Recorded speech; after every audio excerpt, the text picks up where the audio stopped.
Oh. Hey,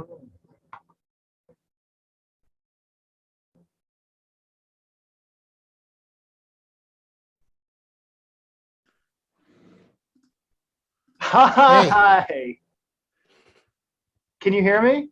yeah, How are you good. doing? It's been a minute. It's I been a mean, while. we talked, but we haven't seen you. It's good to see you. Yeah. How are things going? So Yeah. got Yeah. it today. So Is it, what did it get worse or are you tell me? yeah, yeah. So this helps a lot, actually. In fact, I just got it a few hours ago. We went out to lunch and went to CVS, Yeah. and I'm, I guess I'm officially an old man now, Well, right? okay. I've had one for I have probably hold on. I think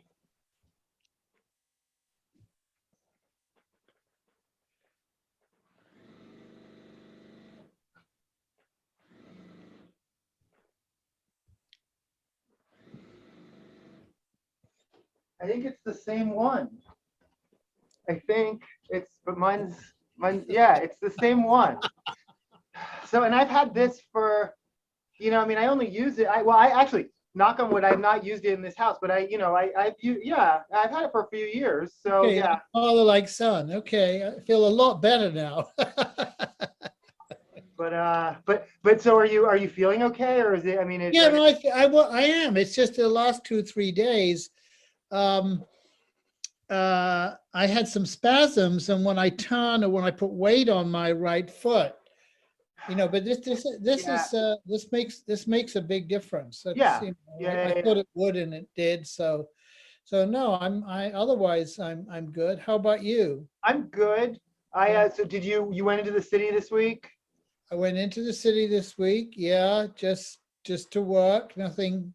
Although Victoria came with me at the beginning and had a meeting with the architect who's going to be helping us remodel the loft because we're losing all the windows. Right. So this is actually probably going to be quite a big deal. In other words, uh, we may we may be able to, if we want to do what we want to do, we want to move the kitchen.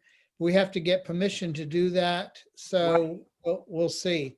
That just to bring more light in, move it into the loft so it faces my desk. Right. So Right. it's kind of and that would leave the where the kitchen is now could be more of a living nook area Right. moved anyway. Yeah. Uh, we don't quite know what's going to happen, but we've started we've found an architect and a contractor, and it's likely they will start in maybe July. Okay. It may take months. I don't know. Yeah. We'll have to find somewhere else to park ourselves. Okay. Um, Oh, so because you won't have a kitchen, you won't. Yeah. Okay. yeah, no, that we can't live there while it's going on. Meanwhile, the the building next door, the one that will block us when it's built, Right. the they're breaking the foundations of the old building. The noise in the morning is it's Sure. unbelievable. I mean, I'm glad I'm only there a Yeah. couple of mornings a week, but it's pretty bad. They're building. Well, now they're almost done. They've been building a house. Well, like a condos or units or whatever, just about a block away. When I don't know what it is. You're right. It's the foundation. When they first started, it was incredibly loud, and I was like, I can't live like this. But actually, other after that, it was okay. It wasn't Yeah, the whole building process, but it's they said it would take a week, but it's taking longer than that. yeah. So where is this? Is this nearer the park or on the It park? is. It's across the street from the park. Yeah, there's a church across from the park, and then it is on. I don't know. It's probably 47th or 48th. Okay. It's like on that block Yeah, I there. know where that is. Yeah. But So it'll be like a 6-story building or something like no, it's that? not that high. I think it's 3 story. I think they're 3 stories, which is in this neighborhood currently as tall as you can build. I would It's hope so. Yeah. uh, Yeah. though I am in favor of upzoning it. I mean, most homeowners have sort of NIMBY-ish attitudes, and they don't want they don't want multi-use housing. They don't want lower income housing. I would love to see, I love density. I think I purposely moved near a light rail station, near transit. So I assume this area is going to be built up. And so it didn't pass just now in the last legislative session, but there are people fighting to bring more density, bigger, taller. And I mean, I grew up in New York City, so I guess I'm not opposed to it, but people who like their suburban sprawl don't, many of my neighbors aren't such a fan of that. Yeah, but if you have more density, it'll be better for the small businesses that are clustered around there, right? And it will be, yes, absolutely. However, well, I guess that's the other, I mean, there is the gentrification concern, because many of the businesses currently serve either Southeast Asian communities or the large East African communities. And so if those big apartment buildings bring in students or bring in other types of people, that's not going to help those businesses necessarily. But, I understand. Yeah. But if they're going to be low income, do they have to be? Right. I mean, exactly. I mean, I think it's going, that would be my, I mean, I think over the course of time, I think that this neighborhood has space both for the longer term residents who have always been here and a variety in a mix. I think that's going to happen. And I think that is gentrification, but I don't think it is, I don't think it has to be one culture overtaking another. I think there can, I mean, but it has to be done thoughtfully. And I definitely, that being said, I don't think it is the Southeast Asian, my Southeast Asian neighbors or my East African neighbors who are complaining, most of whom aren't homeowners anyway. It is the white neighbors who don't want more white people moving. They want to be they want the cap on they want to, so. Yeah, they have houses like yours, right? Yes, right. Yeah. Single detached houses with yards, and they want to preserve that. They don't want a condo going up next to them on both sides, which, I mean, if condos go up around me, it's going to block out my light. I mean, these are all realistic considerations.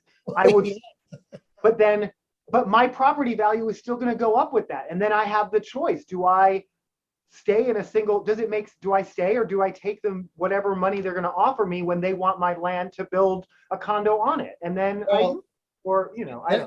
that's pretty much where we are, because all of this building around us on 38th Street, 37th Street, it increases the value, but it decreases the quality of life. It's robbed us of light now on both sides, both the east and west side. We've lost our light. Yeah. But I guess the value's gone up because they're building, I don't know, middle income housing or actually it's not even middle income. It's they call it luxury apartments and hotels. Yeah. Which are, I mean, they're mid-level tourist hotels, but I mean, they're expensive. I mean, yes. And I mean, I would say for Manhattan, they probably are affordable comparative to all those towers that they put up, that, those 100+ towers where the penthouses are $25 million or something, and up. Yeah. I mean, the building, the Glenwood across the street, which we were so pissed off about when it was built, that's filled. That's absolutely filled. And those are 2-bedroom apartments that rent for $10,000 a month. Yeah. I mean, I wouldn't pay 10 grand a month to live on West 38th Street. But there's a whole breed of TikTok videos which are just like my Manhattan apartment, where they just show it's the kitchen, the bed is in the kitchen, and then how much they're paying, which is always $3,000 or $4,000 for literally something the size of my closet. Yeah. So I mean, that's so the Times found an affordable studio apartment, but it didn't have a lavatory. Right. No, right. Yeah. It was in the hallway. Yeah. And here, a real estate agent recently put a listing for a parking space on Capitol Hill for $50,000. just a park. I mean, a parking space that for sale, for right? sale. Yeah. I mean, the But right. you'd actually have to pay taxes on that too, right? I'm Wouldn't you? sure. Yeah. You have to pay property tax. Yep. Uh, I don't know how that works. I mean, yeah, I don't know what you actually, you get a deed. Is there a deed on a part? I don't know what the legality of that is, but if someone's If willing you to pay it, bought that, could you put your own private parking meter on it? oh, that's a good question.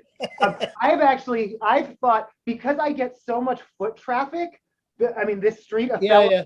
people walk up and down all day. And because specifically, I'm so annoyed that people leave empty bottles all the time on my property.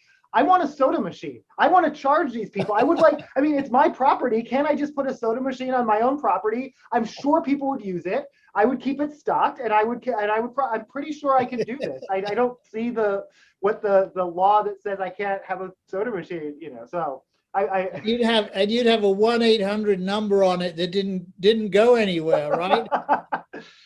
Yeah. So how was your week? It was okay. It flew by. Work was good. Obviously, the things going on in the Ukraine is just, I mean, that's, it was, I mean, day by day, I don't think anyone was surprised. We all sort of watched in slow motion horror that this is what was coming, and then it's what happened. I think the surprise is that the Russians didn't move as quickly as they thought they would. Yeah. I think that's. Yeah. I mean, people of the Ukraine are fighting back, and that's great. But this is, I mean, it's, yeah. And so, I mean, that sort of put a damper on the end of the week. There was a protest yesterday. For what? No, I don't know. No. And then I still went out and saw a band last night, and just been watching a lot of bad TV and just. So it may be that the crypto punk NFT boom is over. Oh, tell me what, please. Well, Sotheby's announced a sale for, I think it was Wednesday night, called Punk It. And it was a sale of 104 CryptoPunk NFTs, okay, which were owned by one person. And they were being sold as one lot. So it was an auction that only had one lot. Yeah. And the estimate was $20 to $30 million. Yeah. Now there were 10,000 CryptoPunks originally made. So this is not 104 is not a huge amount. Sure. But anyway, I think the highest price ever paid for one has been $11 million. So anyway, Sotheby's went all out, and they had a cocktail party. They had a DJ for an after party. They had drinks, and it was live. In other words, it wasn't, I mean, it probably also virtual, but they had a lot of people there who were, I don't know, part of the crypto world, right? Sure. Crypto celebrities. Yeah. And the sale was supposed to start at 7 p.m. Right. And at 7:25, they announced that the seller had changed his mind. Okay. And it wasn't going to happen. Okay. And the seller, who has a code name, I mean, nobody knows who it is, he tweeted, NVM, I guess that means never mind. Never mind, yeah. Never mind decided to HODL. Well, instead of misspelling, right? And they still had the party, right? But it was, So that particular phrase, the HODL, that comes from Reddit, which to me, I can't believe these are like the worst people on the internet, and they're now the millionaires of our society. Like, I can't describe how mad I am that they're the people running things, because Well, they make nonsense. Like, I thought he just misspelled it. no, No? this is a thing. This goes back to it means it's a terminology that they use to describe how they're going to hold on until it's a culture and a cult, and it goes back to Okay. like 2015. It's okay. So yeah, Fall Out Boy is a band that I like. Pete Wentz is the bassist for the band. He's now all into this culture, and he's like tweeting about it all. And I'm like, that's fine. You're a millionaire in LA with a mansion and like 12 gold albums, but your fans are like 14-year-old girls. They cannot afford, like, they're, well, their parents, I hope, are not going to sink there, because I don't know where, like. They're going to lose their pocket money buying a Bitcoin. Yeah, and it makes me really mad. But well, this was, I mean, of course, the most common reason that this happens, if it was a painting, is because they didn't have enough interest in it. Right. In other words, right. Oh, yeah. It wasn't because he thought, I mean, people who was trying to support the value said, oh, it's because someone is offered him more money. But more than what? I mean, it's an auction, so he doesn't know how much it could go for. Right. or he's hoping they're going to go up. They're going to go up more in value. So what? He waits until 25 minutes after the beginning of. I can imagine what was going on. Yeah. Is that they had one other person who had guaranteed to pay 20. Sure. Right? And that person bailed. Yeah. So that would mean it would have to be a real auction. Right. Which could mean with a real auction, maybe they would all be, nobody would buy the group. Yeah. And therefore Sotheby's would be accused of crashing the market, which after all is what happens at a real auction. I mean, yeah. Well, Melania Trump had to buy her own NFT, which, I mean, never mind that her husband, when he was president, said NFTs were, antithesis of our society. They were evil, but now, of course, they're great and wonderful for society. But yeah, no, people are buying their own NFTs and then trading them. There's a whole, like, inflating the value of them. Oh yeah. You can hide, because the whole thing is you can hide who buys and sells it. You can, there was a sale which was never, which happened, but then it was nobody would publicize it, of an NFT for $500 million, because it turned out eventually to have been purchased by somebody who'd borrowed the money from the person who was selling. I mean, it was a laundry. It was a complete, So yeah. So with that kind of distrust, I mean, the only reason any work of art has value is because of a belief system.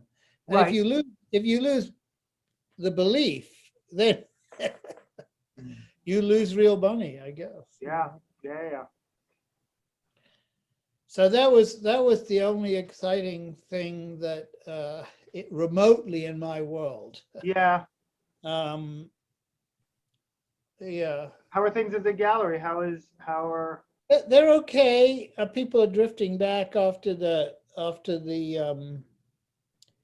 Los Angeles Art Fair. Right. How did you hear how it was? Okay. We have this guy called Tom Sachs who does these rocket ship NFT things, and he does these paintings which are really neo-pop paintings. Yeah.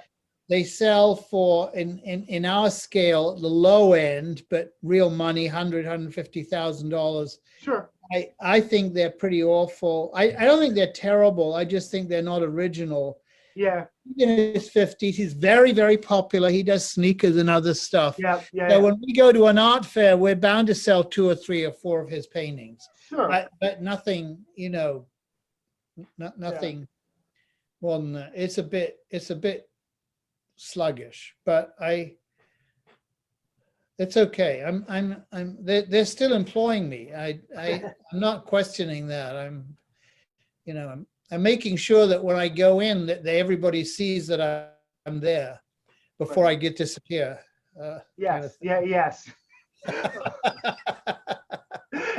It's funny. I'm now so rarely at my office. I find when I'm at my office, I call everyone in Zoom. I want everyone to know that I've been to my office. I want, I leave notes around. I want to make sure there's evidence that I've, Yeah, yes, yeah. but I know well, we're moving our office or our Seattle office sometime in the next year. We're giving up, well, we have a year to find it. We're giving up the lease March of 2023. So I know we'll be getting new But you spaces. still need to have lead time, right? I mean, Yeah. from where to, you don't know where you're going. We're in the international district now. I think we'd like to stay relative to where we are, though I suspect probably a little farther from downtown, a little closer to where I am now, like more maybe Beacon Hill or Columbia City, just because it's gotten so expensive where we are right now. Yeah. But I think, yeah, we don't necessarily, there's not a need to be sort of downtown. We just need to be in an accessible place where providers can come.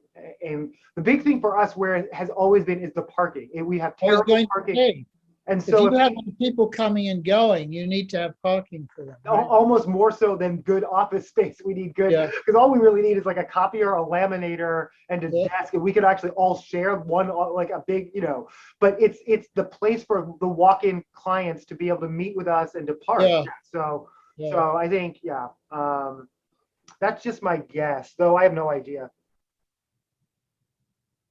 What have you been watching anything? Have you been listening to anything? I watched Reacher because Victoria is very big on Reacher, and It's the yeah. I have heard of this. It's based on I guess the movies were there's a guy who writes Cruz. the books. There's a guy who writes the books, and he's a character. He's kind of like the guy who plays him. I mean, he's not bad. He's just huge. Yes, Um, that's what I've heard. I mean, he's I've seen, yeah. it's not bad. It's a kind of I don't know.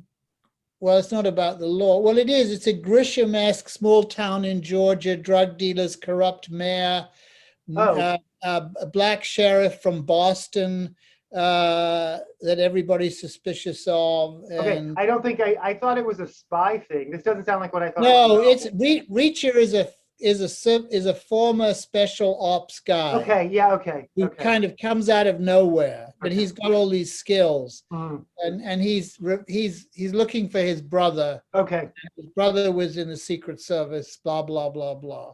So it's okay, yeah, um but more interesting is one that is in German about a small town on the German-Czech border and a missing girl. oh, This tends to be a genre, but there are always very, very more surprising twists than I yeah, find in a lot of American ones. In other words, the the the plot skeleton is more or less the same, or the right, given situation, yeah, but it develops in more surprising ways. yes. And there's much more about the backstory of the characters or the family stories of the characters. Well, I mean, In not other words, you. they have lives and Yes. children and parents that sometimes are part of the story and sometimes not. I mean, yes, I think, not to minimize, but I feel American mysteries are pretty simplistic. I mean, even the sort Yeah, of they are. red herring deviations there can only be so many of them. They only appear at certain. I mean, they're very formulaic. Whereas, Yeah, there's a protocol that you have to follow, I yeah, think. yeah. Yeah. And I think probably it's pretty well defined. Yeah. In other words, you know, Oh God. I'm sorry. Speaking of well-defined protocol, the original Law and Order is back on. Sam Waterston, our old neighbor, they brought it back after 12 years. The original one. The original one. Oh my God. Well, what's astounding about that is that every time they had a body in a rich house, they used the Ukrainian embassy on 79th Street. Yes. And Yeah. well, it's not the embassy, it's kind of the Yes. Ukrainian Institute. Right. So that's interesting. I wonder if That is they'll interesting. go back and think. I think actually the place survived because of the rentals that they paid, Law and Order paid them. For sure. Yeah, I'm sure dentist office and small shops all up and down the east side will be celebrating the return of. But Sam Waterston, I mean, I have to say this, but he must be getting up there, right? He looks exactly the same. I mean, his eyes may be even closer together, but he looks exactly the same. Like he hasn't actually. I mean, yeah. Was he a neighbor? He lived at 61 West 62nd. I think I saw him in the elevator maybe 2 or 3 times. Really? Yeah. I remember him coming into Christie's once to look at, just to look around. Yeah. He looked exactly like himself. Yep. I mean, Yeah. I mean, there's no reason he shouldn't, but sometimes people don't. Right. No, right. Yeah. Yeah. So what else? I'm thinking. I watched this is old now. I guess it's BBC America, but it's almost 10 years old now. It's called Copper, and it's set in the late 1800s. It is Brooklyn, 5 Points neighborhood. It is an Irish policeman, but remember, this is the time where the police isn't really like a formal thing. It's more of a gang, thuggish, weird. It sounds vaguely familiar. I don't remember. I don't know who the guy is. It's not Robbie. Robbie Coltrane? No, it's not. It's not anyone famous. It's the guy. Except Tessa Thompson plays the sister-in-law of a character. But it's called Copper. Yeah. And you found it on BBC? I found it on my Roku. Okay, fine. Yeah. But it's a BBC production. Yeah. All right. Yeah. Yeah, and I mean, I can only admit this to you. I'm also watching a Father Brown spin-off called Sister Boniface, who is a nun. Yes. A forensic nun. Sure. In the 1950s. Of course. Of course, yeah. So there's nothing alarming about that, and right yeah. One aspect of Copper that I like is, so there's a black doctor, but he can't, basically for reasons, like he basically can't practice his craft. And so everyone thinks the white Irish cop is this brilliant, figures out all the, but it's actually his black friend. And so I like this sort of. Oh, it's a good storyline. Yeah.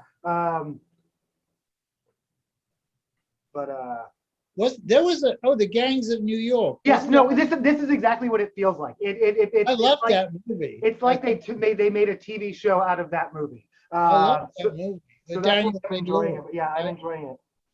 Yeah.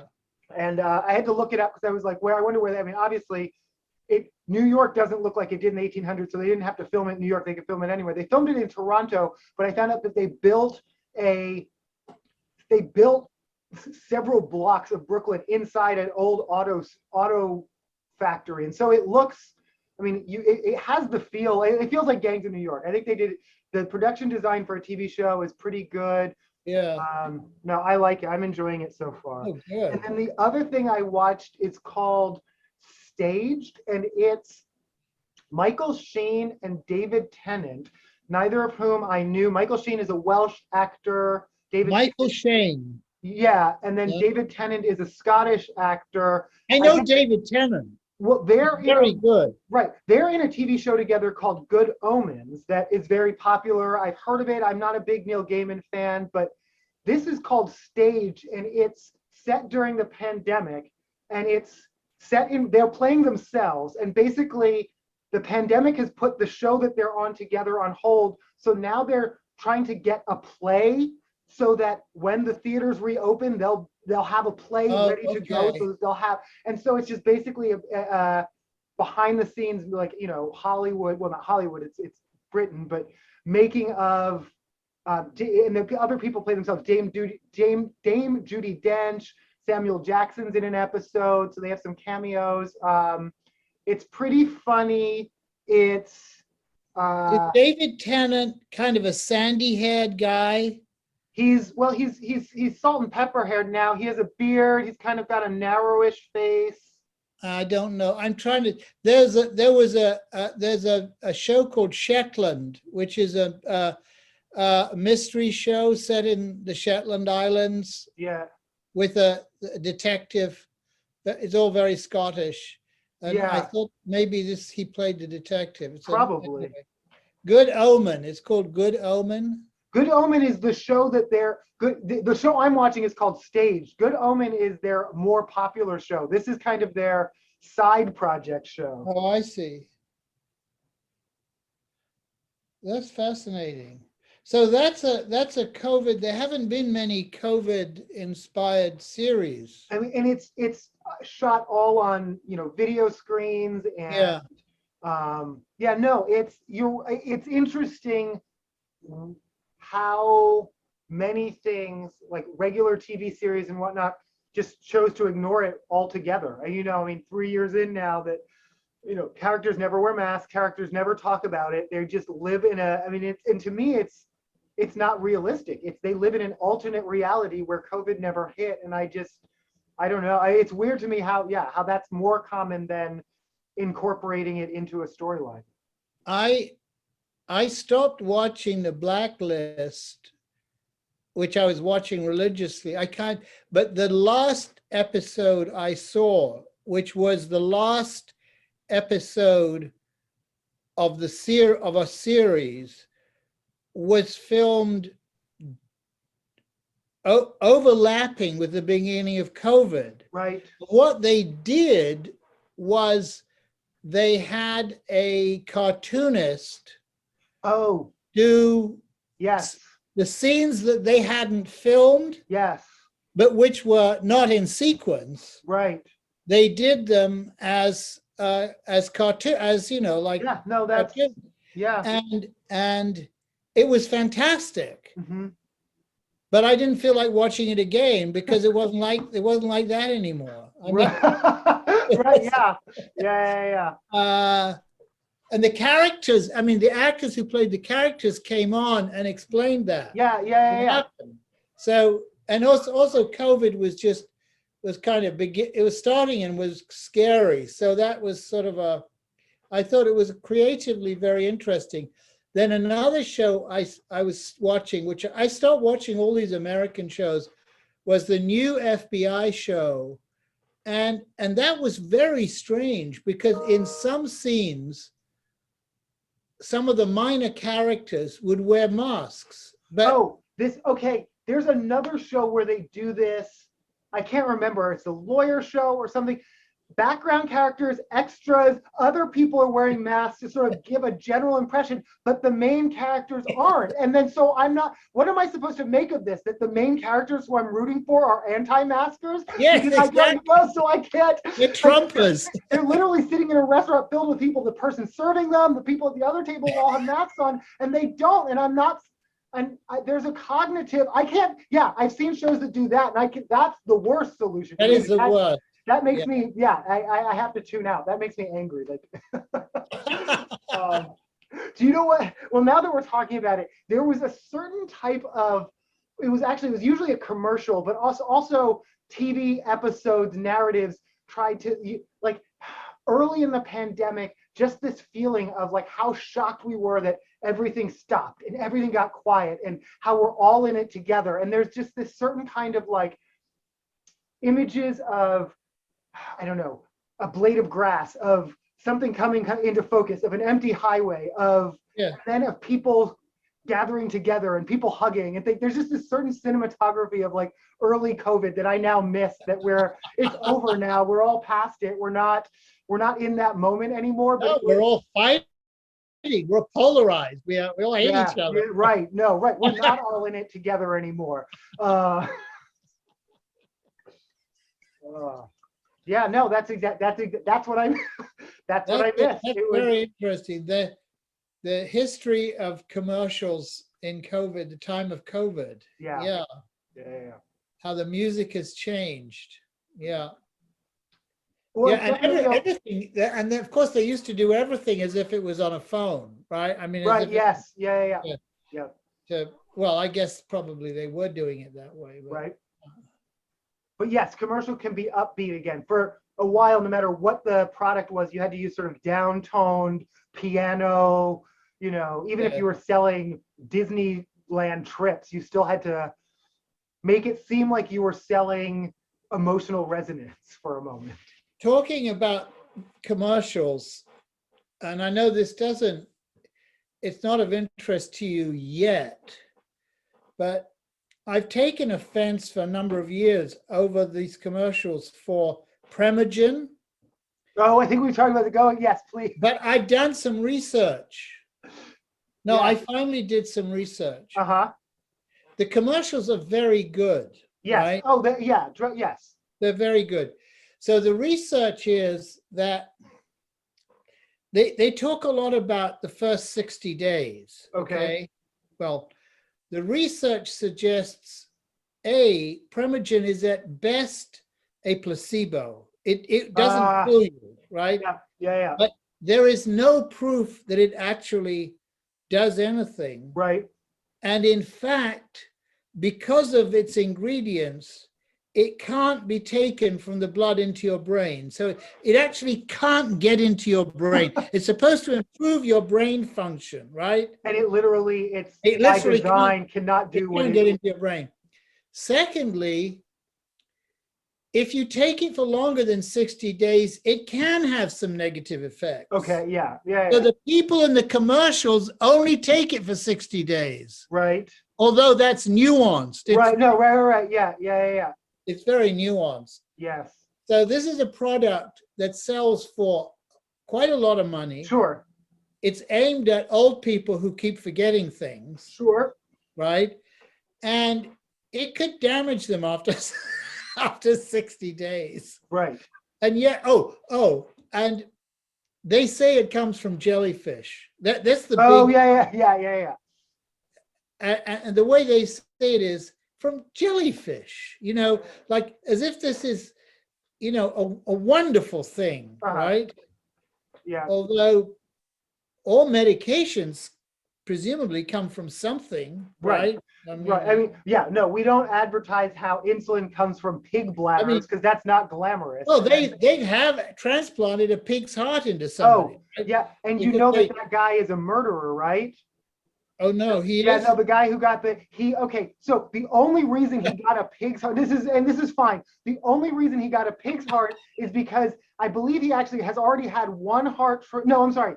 Whatever, he doesn't qualify for regular heart transplant because he's a convicted criminal. He served 17 years in jail for stabbing a guy. He is out now. He is, as far as anyone knows, including the family of the guy he stabbed, he's a fine citizen now. He's not done anything. He's been out of jail since 2002 or something. But the fact that he was convicted of a crime is why he doesn't qualify for a human heart. He's available. He's available for a pig's heart, right? But he was available for a pig's heart, but the family of the person he killed still would rather he didn't get, he doesn't even deserve a pig's heart in their opinion. I read this whole article about the surgeon and they didn't say anything about this. It came out after. It was like weeks later, and it was like a page 17. I don't know why. I thought it was really fascinating, but yeah, everyone heard about the guy with the pig's heart. The fact that he was, was a much smaller story. But I thought, to me, that was actually the interesting part of the story. Yeah, but no, it was successful. I think he's still alive. He still has the heart. I mean, it was that this is something we can do now. This is so bad. I mean, I mean, because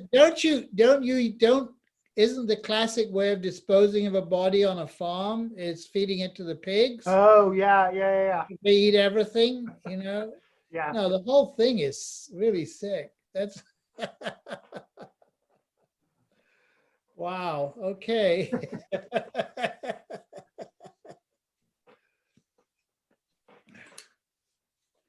So what else are you going to take the dogs out? I'm gonna take I took the dogs out. Victoria's feeding them, I think. Yep. They get fed at 5 o'clock. She's gonna feed them.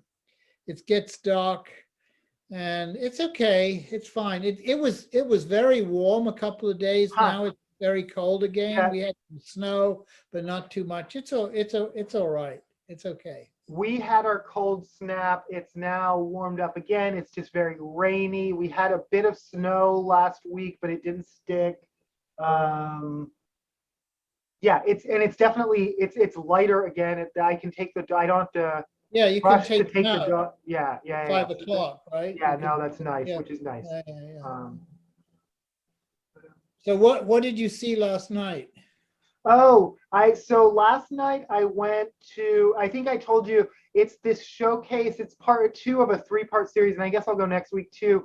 They're up and coming bands, and it's sponsored by a local radio station, and so all the bands are made up of people like under 25, and they're all like none of them are signed or have any representation yet, and it's kind of a battle of the bands, and they're just And they're good? yeah, they're all phenomenal. I mean, that's the thing that and I noticed this last year, it was all online, and the year before, I only got to go to one out of the 3 nights. But every time that I go, I am consistently blown away that they'll have 2, 3, 4 acts in all different genres. They'll hip hop, rock, folk, indie, sort of, and singer songwriter, and they're all phenomenal. Like there's so many up and coming musicians in Do you Seattle. think that their creativity or the skill is better than it used to be? I mean, at that age, are they Well, no. I don't think they're better than other people of previous generations. I just think whoever puts on this show does a really good job of booking really impressive talent. And I think Seattle as a whole has always had a rich music culture. And these kids come from all over the area too. It's not just Seattle, but Aberdeen and Bellingham and some of the smaller cities. So again, I think the booking agent does a really good job of finding these smaller underground acts that no one's heard of, but that deserve a spotlight. I'm happy to support it. And like I said, it's at the Museum of Pop, so it's in the ceilings are high. It's a huge venue. No one has to stand close to anyone. It feels safe, Ash, as far as going. There aren't many cities that have that kind of a space for experimental or new bands, are there? I don't know. No, and I think, and so the Seattle Center, they have the Experience Music Project. They have what's called the Vera Project, which is it's also a venue, but they do silk screening and they actually teach lighting design and sound design, so people can learn the technical skills. And then the radio station KEXP moved sort of into the same complex, and so they all work together to support the local arts community. And that's great. I have not seen that in other cities in such an organized fashion. And so it sounds quite unique. Yeah, and it's something I always noticed since I moved here, and I'm glad still goes on. The only thing that we're missing is more all ages venues. And most venues are 21 and up, and that's because of, it sounds like the movie Footloose, but it's basically ordinances that are actually real in many cities, including Seattle, that make it more expensive because of insurance to have a venue that allows minors than to have a liquor license. Really? Well, yeah. So it's not a question of liquor, it's a question of the insurance, the liability. It's the liability so many venues won't take on that risk. And obviously liquor is a huge seller. And so you make more money selling to grownups. And so you just don't do it. But the only places that are all ages, but that means the places that are all ages are committed to all ages. They're not just sort of as an afterthought or as an aside or, Yeah, until 10 yeah, p.m. on Tuesdays. They're full on. So that's the plus, but I wish there were more of them, I guess. I mean, yeah, as someone yeah, who supports, yeah, I don't know, yeah. but yeah, no, that's been it, is just the dogs and The did you dog. did you get a letter from Donnie yet from they're giving out letters to people who donated. So I think you should probably, I just got one from my job. Oh, I think no, I didn't get one. okay. Um, I mean, I did, I don't know. I did maybe for last year. Last year, okay. Yeah. no, I got a very, very nice letter. I got a Yeah. really, I know. Yeah. I got a handwritten I letter. know she writes. Yeah. She And that's handwrites very every single one impressive. of them. I mean, Yeah. it's nice to get a typewritten letter with a thank you written on the end, but it's really nice to get a handwritten. And I'll tell you, it's very effective. Yeah. Yeah. I think it's very effective. I'm really, yeah, no. I'm really proud of our agency. I'm really proud of how we've done fundraising and particularly how we've shifted from sort of saviorism, aren't we so great for helping these populations, to these populations are amazing and we're here to support them Yes, narrative. Um, that's very important. yeah, Uh, yeah. yeah, No, and because it I was also just, yeah, tells me more about what you're doing. right, yeah, I mean, the people who are your potential donors are interested in what you're doing more than in you, in your, yes, yeah, right. yeah. So the hands-on stuff is very effective, I find. And gone much more grassroots rather than going Yeah, for those, Amazon, Bill Gates, big ticket, just really, but that also, that's much more work when you're handwriting all the thank you note, yeah, when you're soliciting I know, donations of $50 at a time. And so, I but it's, know. yeah, no, But that will keep them coming. I think so. Yeah, no, I Yeah, love, I say it yeah, all the time. I love my job. I'm proud of my organization. yeah, yeah. No, I am We too. have 100% rating on Charity Navigator, You the do? charity Great, website. So it's, great. you can give with confidence. Yeah, no, Yeah. and I give a portion of my own paycheck back to my job every month because I believe in what we do. So By the way, you haven't cashed the check yet. I know it's, I think I told you I'm switching bank accounts. I've done it now, but I still have to finish. I have a couple more steps to set up, but oh, go ahead. If they might say Oh, it's because it's been, expired, yeah. but if you're setting up a new bank account, because my monthly money goes to your old bank account, Right. you have to give me that information. You send, Because, I get it as a check. It's not direct deposit. okay, fine. And Yeah. I can do Yeah. the same with, I can Right. switch, if for some reason this check doesn't go through, Okay. I'll just do the same thing and Okay. Yes. I'll Thank cancel. you. No big deal. It doesn't bother me, but sometimes if a check hasn't been cashed for a certain amount of time, the bank won't. Right. Yes. No, I didn't even think about that, but it has been, No, it's almost March. It is. Oh, because there wow. was somebody else, we gave a Christmas gift to somebody, and then they didn't cash it, and then the bank wouldn't Yeah. accept it. So, Yeah. but you're okay, right? Yeah. No. Yeah. I'm Yeah. good. All right. I love you, I Jess. love you, Bob. Have a Have a good good week. week, okay? Yeah. Okay. See you Talk to you soon. soon. See you in a week. Yeah. Okay. Bye. Bye. I'm glad this is working again. Yeah. Good to see you. Yeah, it's great. You're perfect. Okay.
Recording in progress. Hi.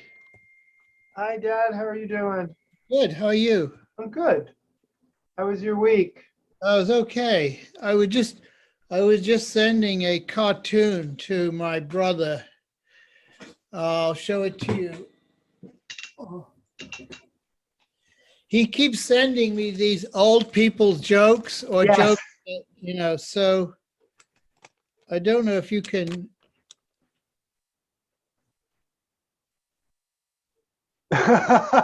Yes. Yeah. So I couldn't stop laughing at that because, as someone who was in the first issue of People magazine, and now now I wouldn't recognize anybody in any, well, anyway, so it's kind of where things are at. My birth was announced in People magazine. That's just weird. That's it, it was like I have the clipping. That's Yeah. So there you go. We used to be people. well, so I keep getting invitations to be in Who's Who. Is that, do you just pay for that? Is that Oh, you don't, no. I don't think you don't pay for it, but they imagine you will buy it. yes. Yeah. I fell for that a long time ago, actually, and I think I probably have, I bought it 1 year, and Yeah. I So what's uh, going on with you? What's new? What's I don't know. I'm okay. I'm still hobbling a bit with my cane yes. sometimes, No, how are you not feeling? all the How is time. that? Not Yeah, all, yeah. comes and goes. Went into work, pretty routine, I would say, apart from following the war, which is difficult not to get absorbed by. Right. And otherwise, pretty much, been a very gray, it's a Seattle-y day here, I think. It's kind of drizzly, but not too cold. It's okay. How about where you are? It's sunny here. Oh, that's not, uh, yeah, it's sunny. It's a little. It was a little bit colder. It's been spring though. I mean, flowers have been blooming. It's been warmer temperatures mostly. So yeah. yeah. So I'm now well into copper. Oh, okay.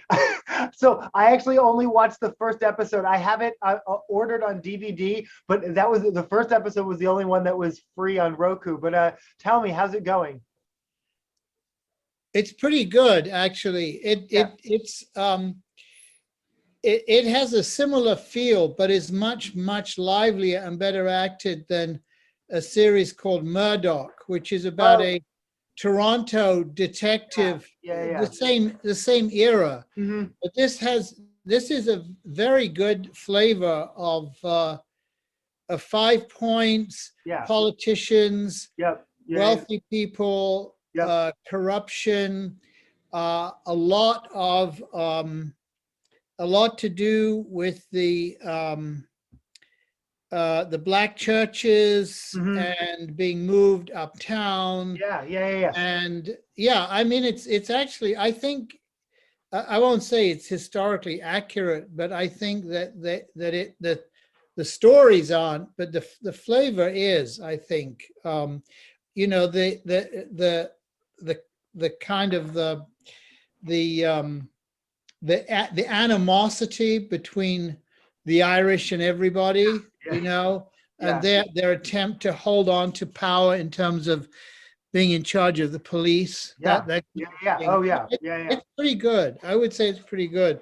yeah. I'm surprised that I don't know. I'm surprised that I haven't seen anything written about it. But Yeah, no, yeah, yeah, yeah.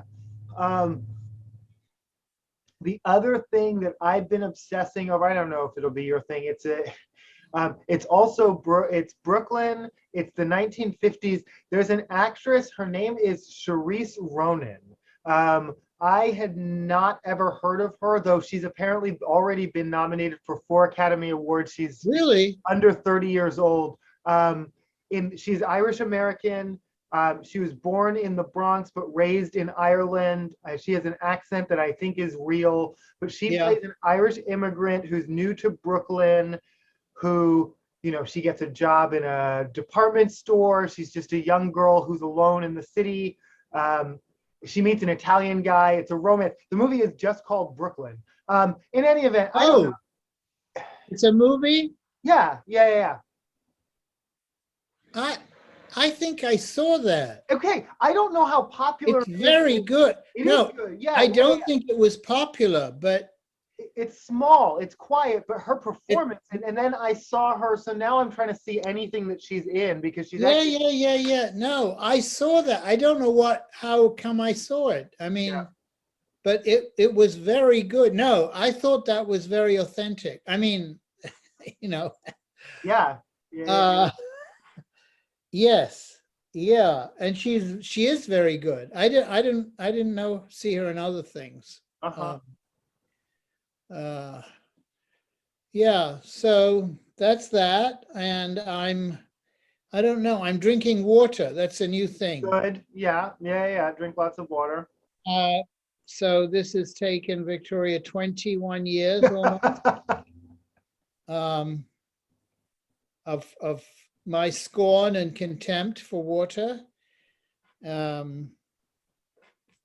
My presumption that I didn't drink it because it reminded me of when, as a child, we only had water to drink, which was something of an exaggeration, because, but in a pre soda pop days.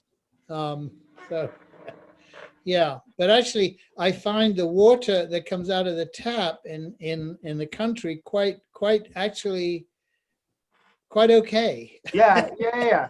I mean, New York in general has some of the highest quality tap water in the country. I prefer it to expensive water. Yeah. I mean, our tap water here is fine. I do drink it filtered, but it's fine straight out of the tap.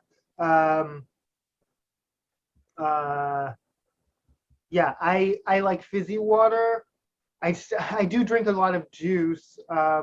I go back and forth in water. There are times where I drink lots of water, and there are times in my life where I have, and times when I don't. But I always try and stay hydrated. you're hydrated, yeah.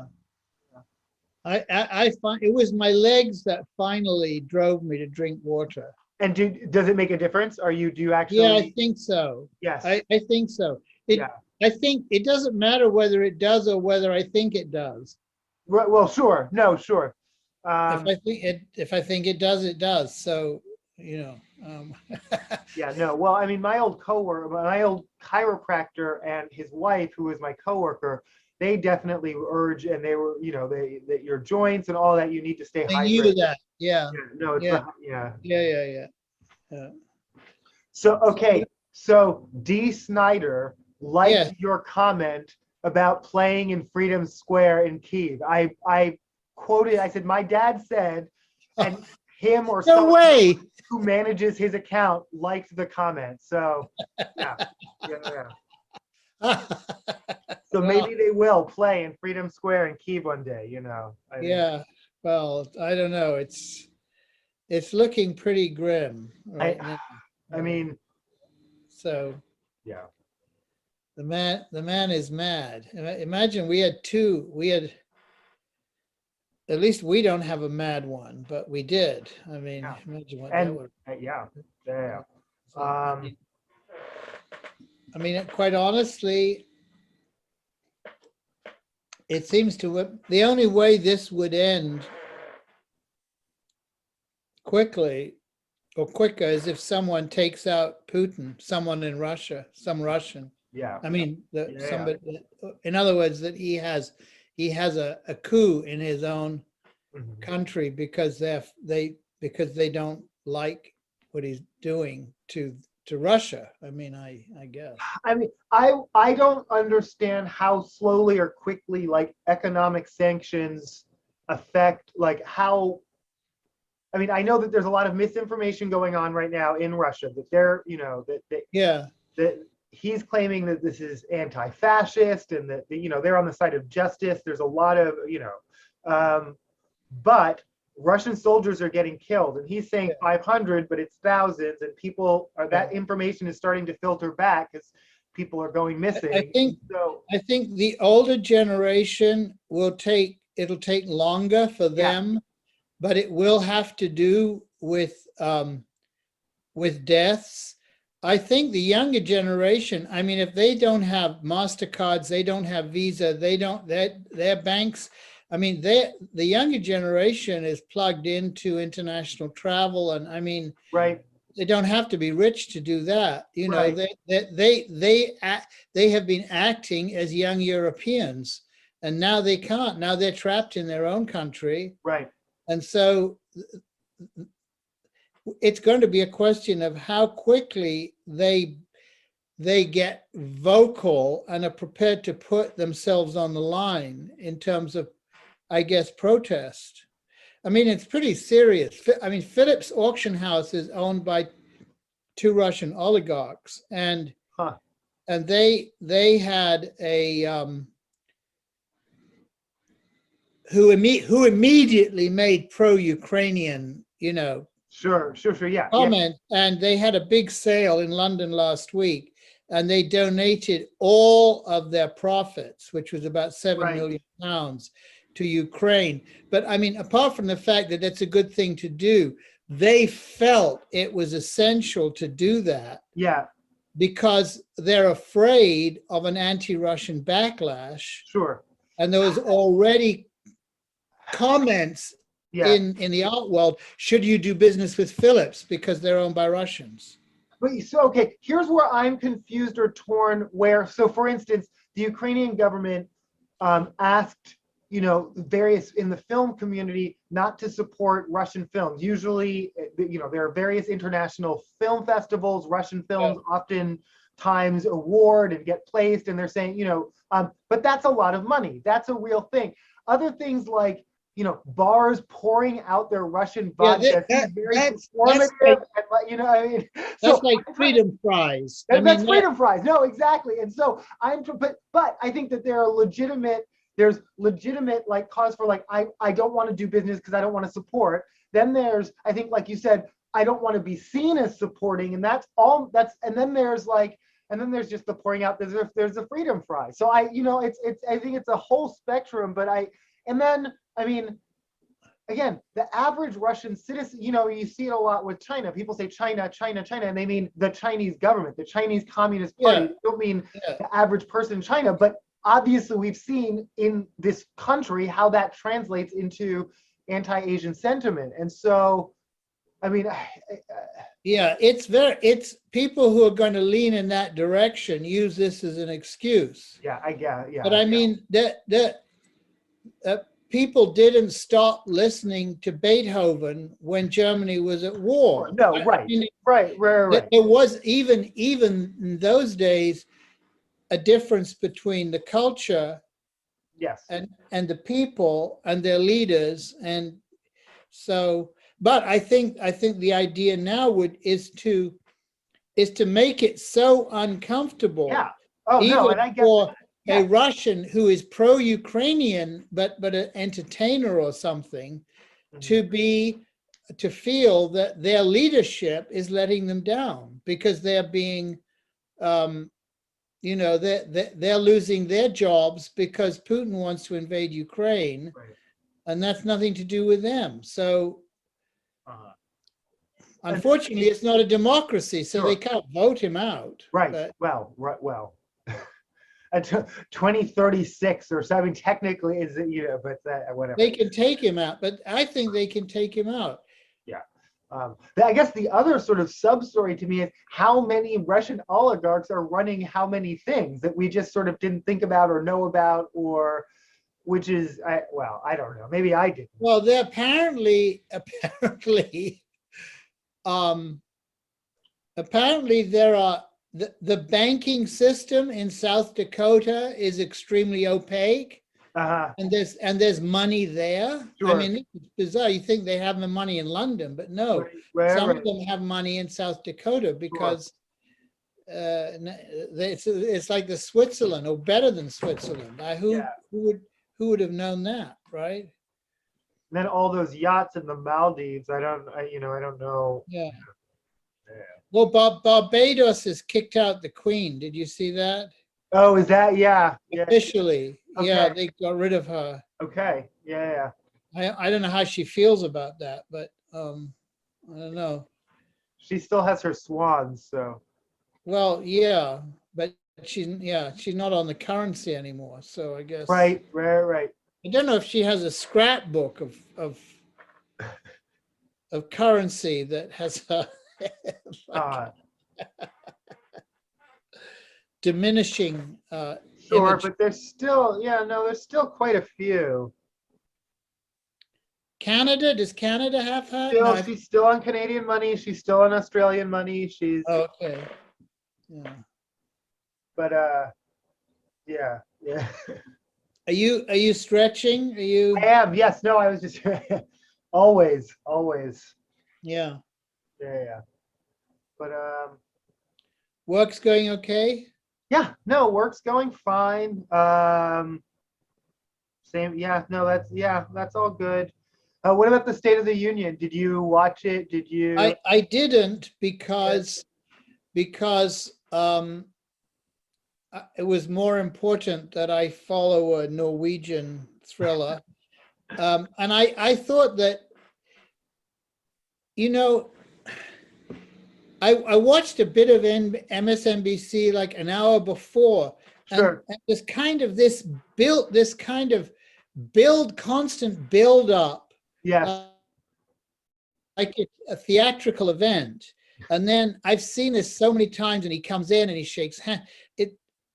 And I figured that if I read the newspaper, if I looked at the Times the next morning, or I watched TV, they'd show, if he said anything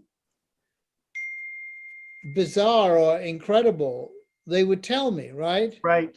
I feel the same way about debates. I don't tend to watch them live. I tend to just read the coverage afterwards, and I try and read sort of a selection of coverage to see how did this land with other people, because their language tends to be so opaque that I don't really know how I feel about it in real time. I need to read other people's reactions, but like no, it sounds like the speech went fine. He talked about infrastructure and taxes. He talked about teachers. He did not mention Black Lives Once, which people noticed. Oh, he didn't. Police Oh, war, which I mean is not surprising. That's sort of, I don't know. I mean, more police does not equal less crime, and that's, I mean, so your mayor, as soon as he went into office, he pledged 200% more police in the subways, and there's still been more crime in the subways, because it says more police doesn't equal more crime, less crime. But yeah, no, I mean, other than that, I'm quickly disillusioned with Eric Adams, I have to say. oh, tell me why. What? I don't know. Well, that for one thing. Yeah. I mean, I hate to say this, but I didn't think he was as much of a politician as he's turning out Right. to be. Yeah. Yeah. In other words, say what I need to say to get elected, Yeah. and then I've got all of these interest groups Right. that I'm gonna try and keep the ones that I feel are important happy, Mhm. right? Whether it's the police or the teachers union or whatever it is, Yeah. it's not a question of principles or policy. It seems to be a question of Glad handing and you're with me or you're not with me. yes. Yeah. And that's, I mean, it's, I mean, his leverage, I mean, Bloomberg had a different kind of leverage. I mean, I guess he had financial leverage, but he had Sure. some business know-how. I'm not saying he was a great mayor, but No. But Eric Adams' leverage is that of an old-fashioned politician. right. And I think that I think that when it comes to the cops and the Black community, he's going to try to walk a tightrope. Right. He's not going to really favor the black community Yeah, no. at the expense of, well, he was a cop. I mean, Yeah. I think, Yeah. It turns out he's vegan. I mean, that doesn't actually improve my opinion of him. There are terrible, being vegan doesn't make you a good person, but no, yeah, I found that out about him, and that's interesting. So now, do you understand? They're gonna put up doors in the subway now. Like, I don't even know what that's gonna look like. What the doors in the subway? I don't know. Yeah. To be honest, I haven't been in the subway since Oh, okay. COVID. Yeah. I haven't needed to, and I haven't, but I don't know what that would do. You mean to prevent people from jumping over the turnstiles? Yeah, or no, in the tracks to prevent people from jumping or being pushed onto the tracks because a woman got pushed onto the tracks. But I don't like. You can't. I know you've never needed this in all, and I don't think it's going to be possible, and the expense and all. I mean, in all the stations, or I don't even know what they're talking You about. can't. You mean to put all the way down the That's, platform? I mean, that's what it was reported, but that's what I'm saying. I must have misunderstood this because it just. I think that's crazy. Yeah. I I mean, all over the world, there are subway systems Exactly. and people No, get pushed onto trains, but right. I don't think you deal with that. You deal with that by dealing with the homeless situation or the Mental health. Yeah. mental health situation. Yeah. That seems to me that any time I've read about that, it's usually been some poor demented person It's who's an individual. It's not. Yeah. No. an individual. So I don't know. But I mean, I think he's going to have these sort of very heavy-handed law and order responses to things that are, I don't know. Well, that's also a multi-billion-dollar contract. Oh, that's someone. Yeah. No, that. Yeah. Yeah. Yeah. Because hopefully his last name isn't Adams. Did he hire someone? Didn't he hire? Yeah. He hired a whole lot of people. This was another reason why I wasn't so happy with him. He hired, or he wanted to hire a lot of sketchy people. Right. Our mayor hired, but no, he hired specifically someone who's related to him, I thought. Our mayor hired his own campaign manager, who is his niece. And so technically you couldn't hire your mother or father or sister or brother, but your niece, I guess, does not meet, or so. I mean, it's just because it's technically legally allowed doesn't mean you do it, but he did it because he can, and it's like that was like his day 2 as mayor. So that's another reason I felt, and then I told you that I was roped into this art kind of advisory board thing, and that nothing ever happened. I never heard back from them. This is before he was sworn in, and then weeks after he was sworn in, they published a list of the people who were on this, I don't know, advisory board, and they were all people who ran relatively small arts or theater programs. Okay. In other words, they were all people who would be happy to get a few dollars from him. Sure. No. Sure. And there were not people who would actually say, you're screwing this up, you should do this, you should do that. No, there were people who, they may have, I recognize any of the names except one. Sure. I'm not criticizing the people. Sure, but no. They were not in powerful positions. Right. Powerful enough to tell him really what needs to be done. Yeah. They were more like people who would be happy to have his interest. Sure. And he could go visit their activity and be photographed with the kids. Photo op. Yep. Yeah. I'm being very cynical, but yeah. So I tried, I tried. What could I say? Yeah. So you didn't get Bob Seger, right? No, that yeah, Oh, that they canceled that and gave yeah, you the yeah, money no, but back. but I got the other ones. Yes, Did you get Marvin Gaye? yes, yeah, yeah, You yeah, did. Okay. yeah, All right. yeah, yeah, and Melanie and You got 4 out of 5, I think. yeah, yes, yeah, Okay. yeah, Well, I'll get Bob Seger. You know, really, now I'm determined to get it. yes, yeah, Um, yeah. What else? What do you have planned for the week? uh, pretty much an ordinary week. Yeah. Yeah, yeah. And Victoria's coming in with me tomorrow. She's got to go to the Uzbekistan embassy to get her visa because Okay. they don't do it online, or Okay. they have an online, but it doesn't work. Sure. And instead of it being $20, it turns out it's actually $160. Sure. Yeah, yeah, yeah, yeah. So anyway, and then yeah, and then I just have I have a regular week. I have a guy coming on Wednesday who is going to look at the art in the loft, because when we renovate, which will be Oh, in July, I need him to move it or store yeah, it, yeah, yeah, yeah. look after it. You know, we got to face that.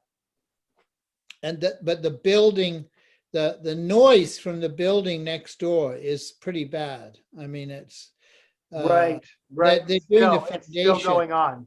Oh yeah, Because still they said going. you said it was only supposed to last a week or a bit. Yeah. It's supposed to. No, it's not so bad for me because I'm at work from 8:30, and Oh, but I ran into Frank Miller, and yeah, he like, I mean, he said, I work at home. I'm right. yeah, That's right. I can't, he said, I yeah, just, it's constant hammering all from 9 until 5, you know, yeah. so, but he seemed to, I mean, he's a little bit bent over, but he Right. seemed okay. I mean, he Good. was, Good. Yeah. so I don't know what he's up to, but is he still doing? Actually, I don't know. Probably, yeah, I'm sure. I mean, he doesn't have to work. I'm sure he's made enough Sin City and Oh, Batman yeah. money to never have to work again if he doesn't want to. But if he works, it's by choice. So Yeah, but there's nothing that's coming out like that, he is. No, I mean, he's still attached to things. I think he's still, I don't know. But yeah, I don't. he writes the storylines, Yeah, right? yeah, yeah, yeah. Yeah. Yeah. But He's the Stan, whatever. yeah, yeah, Yeah. yeah, yeah. Yeah. Huh. Okay. No, I love you, Dad. Have a All good right. I love you, Bob. I like your hair. Oh, thank you. Yeah, I just have a Yeah, it clip looks in it. good. Yeah. Looks good, like the clip. All right. Take care. You Look at too. your doggy, huh? Well, we're gonna go for a walk soon. Okay, All enjoy right. the sunny day. I Yeah. love you. Talk to you later. Bye, Dad. I love you. Bye.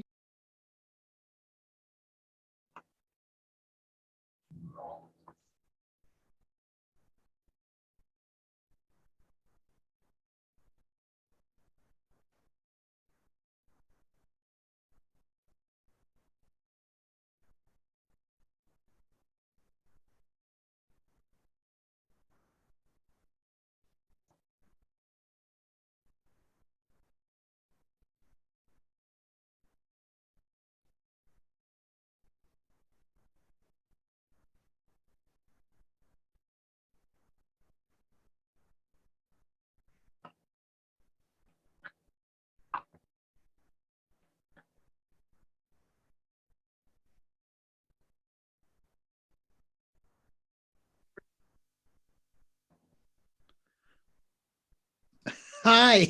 Hey, Dad. How are you doing? You look like you're all dressed up and ready to go out, or maybe you came No, I'm home. not at all. I'm wearing a bathrobe, and Oh, I see. I'm at home and just not doing. How are you doing? Good. All good. Yeah, very good. How Yeah. was your week? It's pretty fine. Went very quickly, but it's okay. And starting another one tomorrow, back into the city, and Yeah, it's all good. We thought we were going to have a big storm, but it didn't quite Yeah, hit. no, that's what I heard about. Yeah, no, that's what I heard too. No, no, there, it didn't happen. No, it was very uh, uh, disappointing, but not really. It's very cold, but very sunny. There Sure, was kind of what they call sleet, no, kind of wet mix. sure. No, cold and sunny was how our week has been, but did you, no snow in the city either? There's no, No, no, okay, no. no, yeah. It stays longer in the country, but when we got up this morning, there was a bit. It's gone now. It's very sunny, so Yeah. it's fine. It's nice. No, we were told we were getting another atmospheric river, which I don't even know what that means, but we didn't get the inches of rain that I thought we would get. It's sunny right now. Yeah, no, there's sun and Okay, good. but no, how are you doing? How are Good, good. I just finished reading this. I don't know if I told you they sent me the manuscript of a book about Edie Sedgwick that was oh written no, by you her. didn't tell me this. No. Yeah, well, some months ago, this woman contacted me and said she was writing a book about her sister, Edie Uh-huh. Sedgwick, and so I sat down with her for a bit, okay, and she's amazing. Her name was Alice. She's 91. She's She actually was Edie's Cedric's sister. she's 10 years older than Edie, Yeah, and she didn't know her that well. I mean, yeah, she was already married yep, with a kid, and she sure. became an art historian. She became kind of she published some serious art history books. Huh. Um, and then towards the end of her life, she got much more curious. So she did a deep dive into Edie's life, looked at a lot of the movies, Yeah. really went into family records. And it's an amazing book because there were 8 children Huh. from a very wealthy and extremely dysfunctional family in California. I mean, really dysfunctional. Yeah. Edie had one of her older brothers killed himself when he was 24. Another one crashed a motorcycle and died. I mean, the whole No, family sure, sure, sure. was really, and so she's writing a letter to the dead brother who predeceased Edie, but Yeah. in a sense telling him about her. But she's very, very intelligent. It's very well done. She's also describing what happened culturally between the time that Edie was sort of an early influencer, or like the first Yeah, influencer, yeah, yeah. and what happens now we're in this selfie world. So she goes from, and she also talks about the fact that the world that her parents lived in but pretended to be okay in was the world that Ralph Lauren turned into a look. Yeah, no, yeah, yeah, sure. No, I So mean, it covers a huge amount of territory, yeah. but it's not a huge book. It's very well written. Huh. So this morning they sent me the manuscript, and I guess they wanted a comment. So I wrote about, I don't know if they'll use it, but I just said I hope the book really gets read beyond just a Warhol, because it's about Warhol. Of course, no, of course. But he also had a lot of siblings. I think. I mean, Well, he had a lot of siblings. Yeah, he had siblings in Pittsburgh. I mean, they came from incredibly different backgrounds, but the one of the things that this Alice, her name is Alice, points out is that Edie never really went to school. She was kind of homeschooled off and on, but she lived in this fantasy world that her parents built in California on a ranch. Her father pretended to be a cowboy and a sculptor. yeah, He okay, was never very good at anything, sure. but he projected himself. And she went from that environment into, yeah, she went into that, from that environment into the factory, the silver factory, which Right. No. Right. which Yeah. has been portrayed as being, drug filled and Oh. Right. grimy. But in fact, she found a family there. Yes. And actually, she brought more drugs with her than she found there. Sure. Yeah. Uh, Yeah. uh, and she found more real life in that kind of unreal Right. atmosphere. No. Sure. Yeah. Yes. Yes. So, and the other thing that I find fascinating, which I never knew, which is that, I mean, the conventional story is that Andy dumped her and she took drugs and killed herself. But Right. in fact, she was given a very specific decision by, she had been going out or seeing Bob Dylan, and he was surrounded by a group of people who wanted her to go to Hollywood and become a real actress and make money. And even though she had some money from her family, she wasn't making any money with Andy. I mean, he didn't Right. pay people to be in his Wait. movies. Oh, okay. Wait. Let's. Okay. We're not villain. Okay. Because I actually do not like Bob Dylan. So if this is the we hate Bob Dylan story, Well, it kind of turns out to be, it Good. turns out to be that she actually, there was a moment at which she left a table where she was with Andy and went out the restaurant with Bob Dylan's guys. That's the last time she saw Andy. She never made it to Hollywood. She ended up back in California, but she was in and out of rehab and mental homes and places like that. Yeah. So, but she wanted, I mean, she opted for what she thought was a career life in a fantasy place, Hollywood, right? Right. Rather than a real life with artists and photographers and No. movie Yeah. makers Yes. in Manhattan, which was where she was exposed and where people were paying attention to her. But she wasn't getting anything out. I mean, what she was getting out of it was to be expressing herself publicly. I mean, well. But she couldn't make it. She obviously didn't make it in Hollywood. I mean, that never ever came to anything. Yeah. Okay. No. Well. So No. I didn't know this about Bob Dylan, but apparently, I mean, I knew that the guy that was his record producer, Albert Goldman, used to hang out at Max's. He was an older guy there, and everybody wondered why he was hanging out. Can you? Okay. Well, no. Okay. Go on. Go ahead. No. Well, no. You're on the board at Max's. Well, this is a charity that has Max's. Well, yeah, but whatever that exists, can I get on that? How can I get it? I love Max's, and I have all the books. I studied all the history. I never could have gone there. It long existed before I was there, but Max's. I think it's an advisory board. Right. That No, advises nobody about anything. No, I know. I will. I will talk to Max's and CBGB's is my New York, but even though most of it was before I was there, but it's the research. It's the Max's charity, which gives money to girls in trouble, as far as I can see, sure.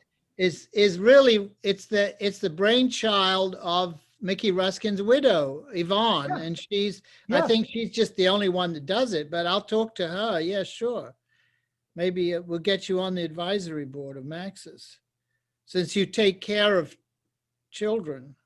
Anyway. I do, and books about Max's. I have a couple of them. Some of them are out of print, and that you've seen. I have books. Yeah, you have a good Max. Yeah. I have my Max collection of So what are you up to in your brassiere? Where are you going? I don't know. I'm not up to anything. Okay, but I did finally see a Prevagen ad. I actually. Good.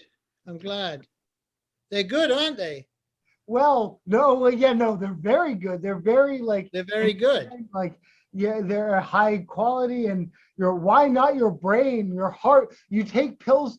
The first thing is that they conflate medical advice from your doctor with, they say you take medication, why not take this unproven thing for whatever? Yeah. They conflate, they're it's so, no, but every single thing, no. The jellyfish, it comes, it's from nature, it's from Yeah. like So what you have to, if you become a specialist in this, pay attention to their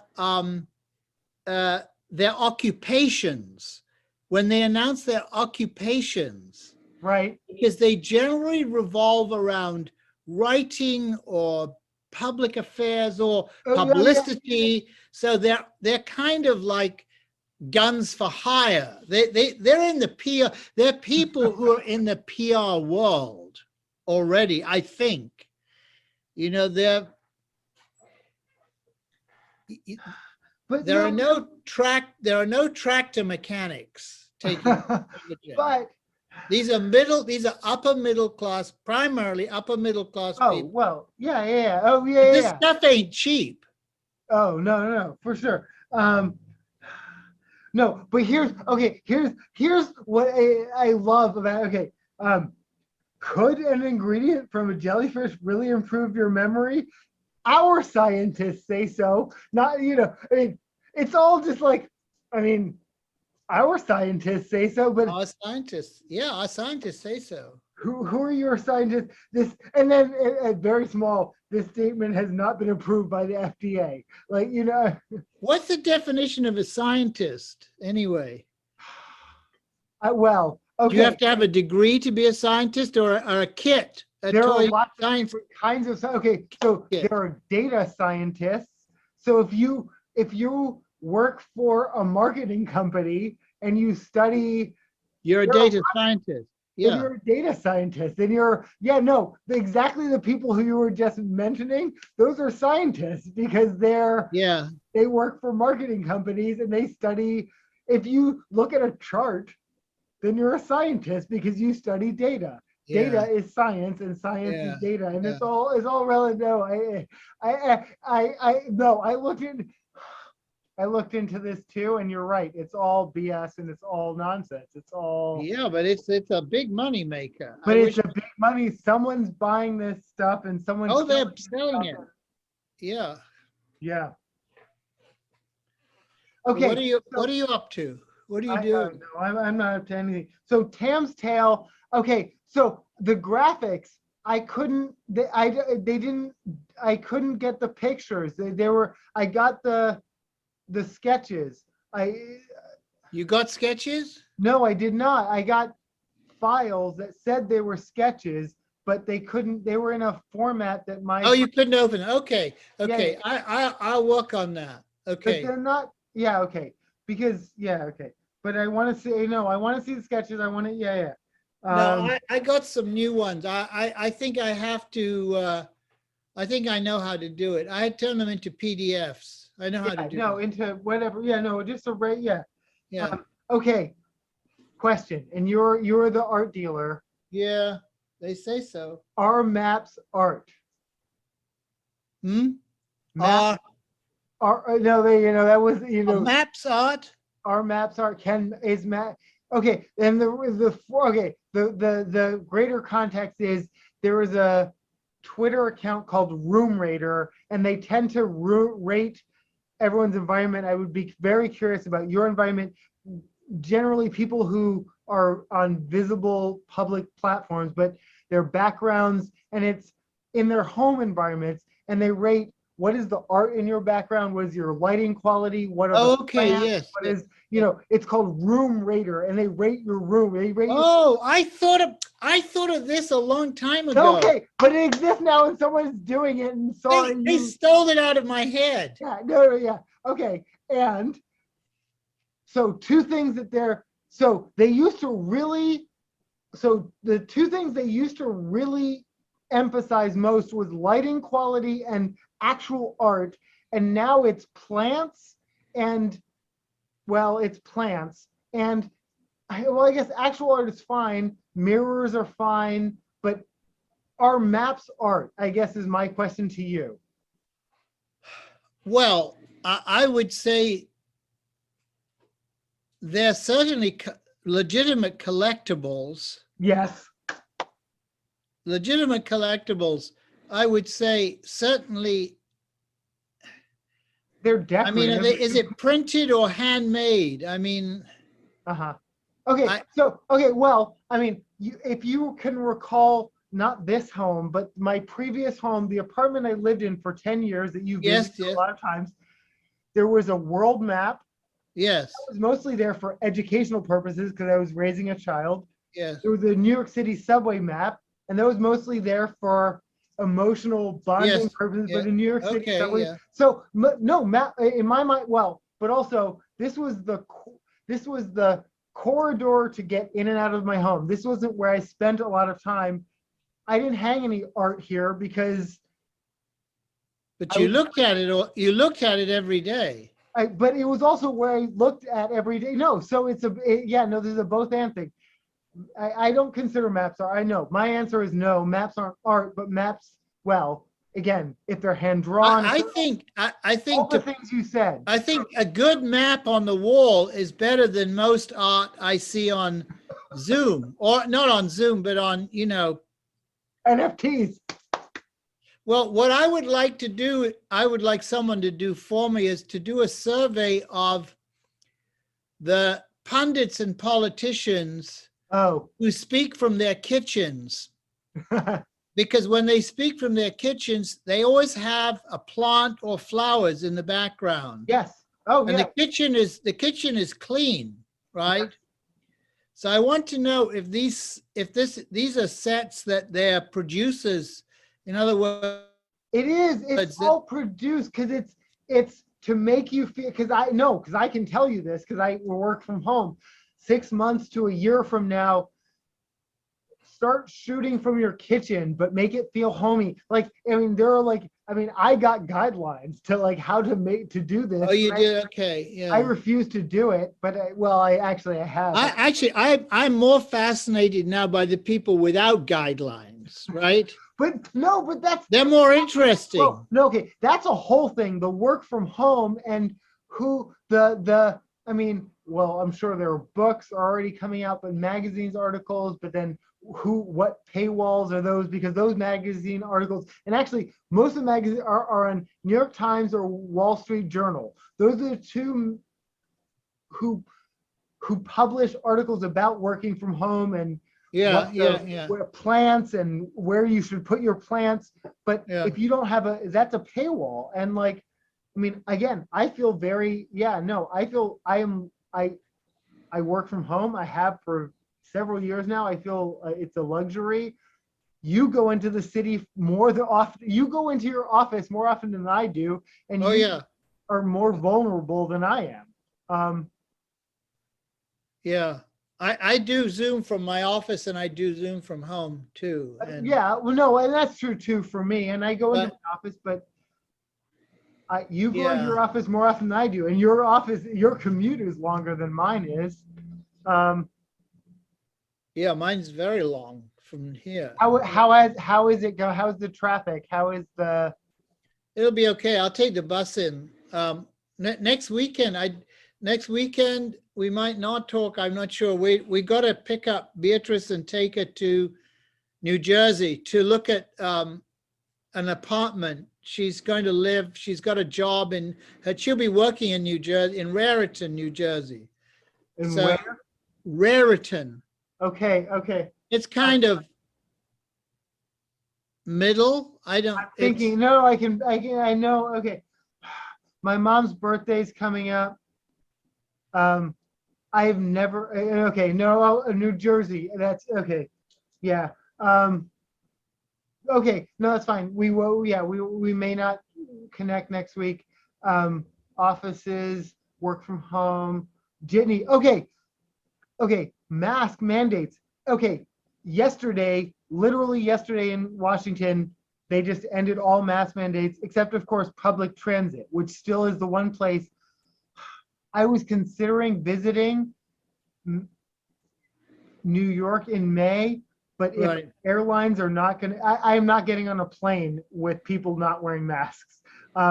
Buses, how are, where, how is, or yesterday was the first time I went outside. I wore my mask and other people weren't. And they were actually giving me weird looks for not.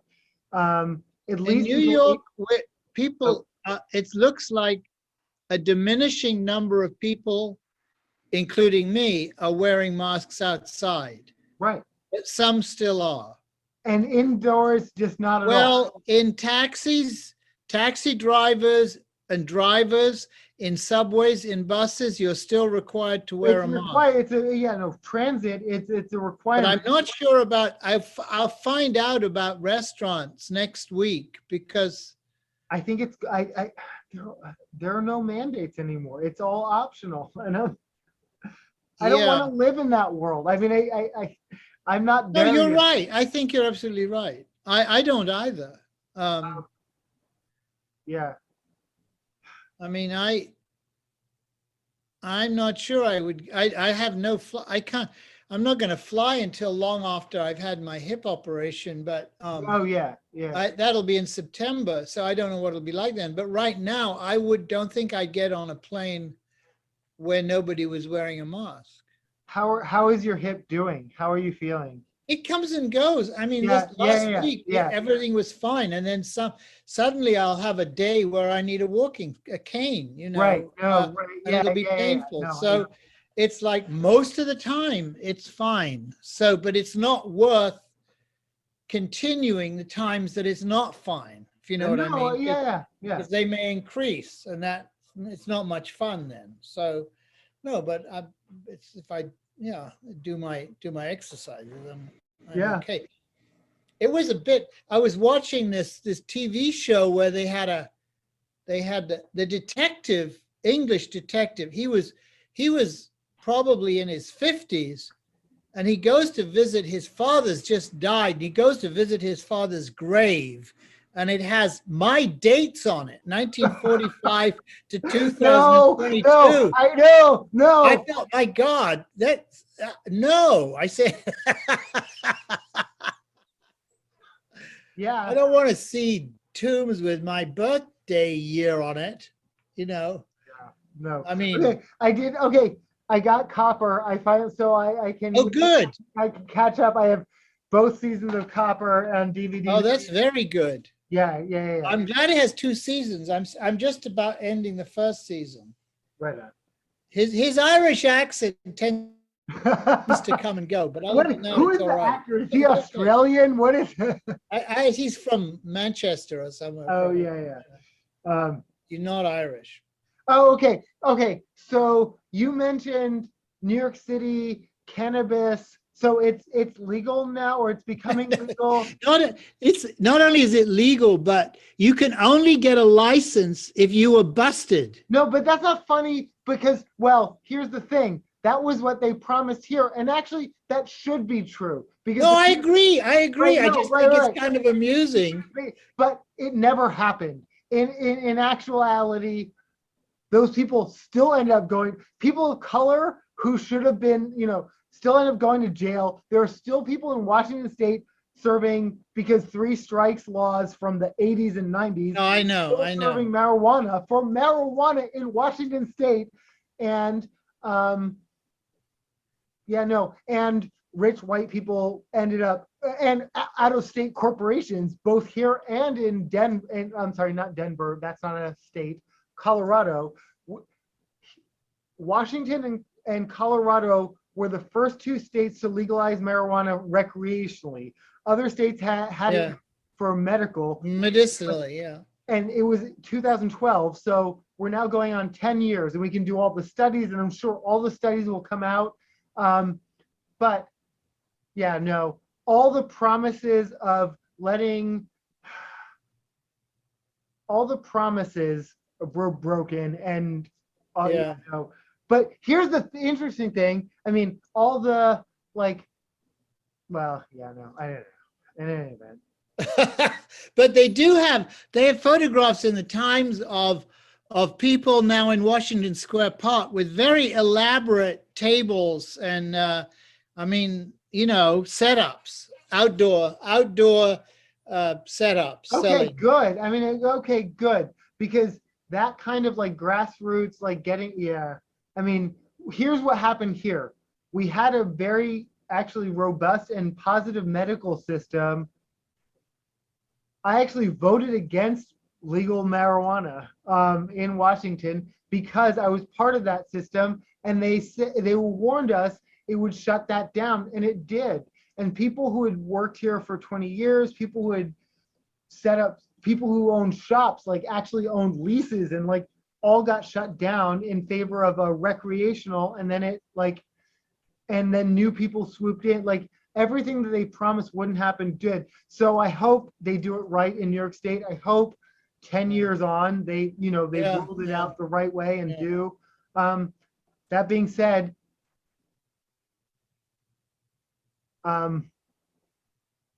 actually, the one negative is like smoke and driving. Consuming pot and driving has gone way up. Like the incidence of that has gone way up. Is that illegal like drinking is? Well, yes. Well, no. Yeah. Yes, and it should be because yeah. No. I see your dog. Oh, yeah. And you know, and I agree that it should be, but it's well, no, but actually, but if you look at all the numbers, drinking and driving has gone down. All, you know, legalizing marijuana has only public health benefits for a community. Yeah, I get it. Yeah, no. Yeah. What else? Anything, Eric? Adam? Well, the other big news in New York is that a guy who had a membership to the Museum of Modern Art was told his membership had expired, and he stabbed two people at the desk. They're okay. He didn't kill them, but that's pretty serious reason to get angry, right? Is to have your no, but I mean, okay, but that's not. I mean, but okay. We need to address, and again, it's not even well. Yes, we need to address mental health and all that, but it's. Why are we so angry? Why are we so hyped up? Why are we, yeah, but also, yeah. No, I think it was a mental health issue. I mean, it could course, only be. But also, why aren't museums free? I mean, you know, I mean, well, he paid for a membership, obviously, which gives you special hours, but it had elapsed. Right. So maybe they were rude to him. Maybe they didn't handle it. Again, why aren't museums free? Why do we have museum is art? Why do we have we talked about this, the docents, white women, and I'm sorry, I have several, we're in the middle of women's month, but this book, it was written by people I know. It says, "What's up with white women?" I mean, I don't think I have them all. I have another one. Yeah, no, but well, you put your finger on it. The point is that museums should be free, and even those that are free should let people know they're free, because actually some of them don't. Yes, but this incident that I didn't even know about is going to take things the other way. We need to make sure museum memberships are more secure. We need to add photo IDs to museum membership. This is going to go the yeah. In 1968, the Art Workers Coalition presented the Museum of Modern Art with 13 demands. 1968. Yeah. Among those were recognition of Black and Hispanic artists. Yeah. Okay. Only one of those demands a few years later was in force, and that was to have one free day. right? Right. That's the only one of the demands that was actually met. And even in most museums now, it doesn't exist It anymore. doesn't exist anymore. No, I mean it's So once a month, or it's a rotating, and you have to get it yeah, at very specific hours, you and have to your read the ticket, fine print. yeah. No, don't get me started about that. Well, no, I want to get you started, but maybe not right now, and you can go do your. Well, no, I mean, my position is well known, Yeah, I know, I know, as was Kinniston's, I know. Yeah, So I'm going shopping, son. I love you, and What are you gonna do? You gonna have a nice day? I am gonna have a nice day. I'm Are gonna. you gonna go out for a walk in your bra? I'm in my bra right now, but I will get. I can get more dressed, but yeah, where are the dogs? The dogs are. They're just. They're being lazy right now. Doggies. Yeah, no, yeah, even yeah. But I know I will go for a walk. Enjoy the doggies. And yeah, no. So yeah, we're supposed to be under inches of rain, and it's sunny. So yeah, no, Good. I will definitely. Okay, I love you, Dad. Love you, son. Take care. Talk to Bye. you soon. Okay, bye. Bye.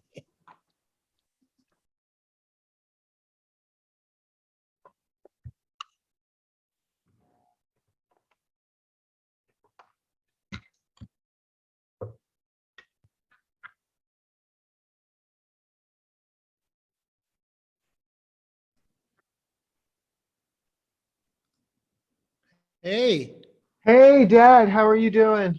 doing just great. You're in the city. I'm in the city, and I've been in the city for almost 2 weeks. Okay, how is that? How well you were in New Jersey? How is Well, everything? How are you? How is I'm good, but I'll tell you, this is the first time I'm pulling like a straight 2 weekends right? and weeks in between. Yeah. It's like it's like full on. And I'll tell you, it's weird. I mean, I was very used to my Tuesday to Thursday schedule, and then being able to be kind of, quiet on the Yeah. weekends, or at least in the country. And so everything is sort of normal. So in other words, Yeah. people are going out. We've gone to some restaurants. I mean, it's not as if we're doing a lot of stuff, but just being in that atmosphere, I Yeah. realized I liked it when it was half on. I don't want I full on. know. No, I want- I know.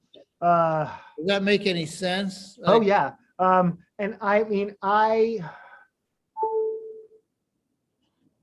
know, I don't know. I mean, I have all sorts of things. I think I'm looking right now down the road, and I'm thinking, I see cars going back and forth, but I can remember when this would just be all dead and silent all day, Yeah. and that I don't miss that. I don't miss feel like a sort of complete isolation, but I don't know, how are people wearing masks outdoors, Well, it's indoors? interesting. I'd say, I mean, Victoria and I we went up to see a 12:30 movie on Times Square, What and did you see? The Lost City. We Oh, love Sandra Bullock. It's terrible. oh, okay. It's Sandra Bullock, Channing Channing Tatum, Tatum. I like Channing that Tatum. shit, and Oh, and yeah, okay. I know what this is, yeah. it But it it could wasn't be worth it. It it wasn't. could have been so good, and it Yeah, just was so bad. yeah. So, and I was noticing, I'd say 2/3, I know, I'd say maybe 70% not wearing masks. Yep. It kind of depends on where you are, but Right. the mask wearer is now you're an odd person out. Do you actually feel like, do you get looks? Do you get, No, because no, you don't get looks. It's just, I feel like I have, but I don't. The interesting thing is the look doesn't, and actually this has always been along because there have always been people who don't wear masks. So I guess they're the same people giving the same looks. And the look isn't, how dare you wear a mask, but it's, you better not judge me for, it's like a preemptive look to yeah. see if you're giving them a look. And I'm like, I honestly don't whatever you do. They're looking for a look. They're looking for a look. They're ready for it. But the other one, here's the weirdest one that I saw. This is, so I guess this was someone who lived in one state where there were still mandates.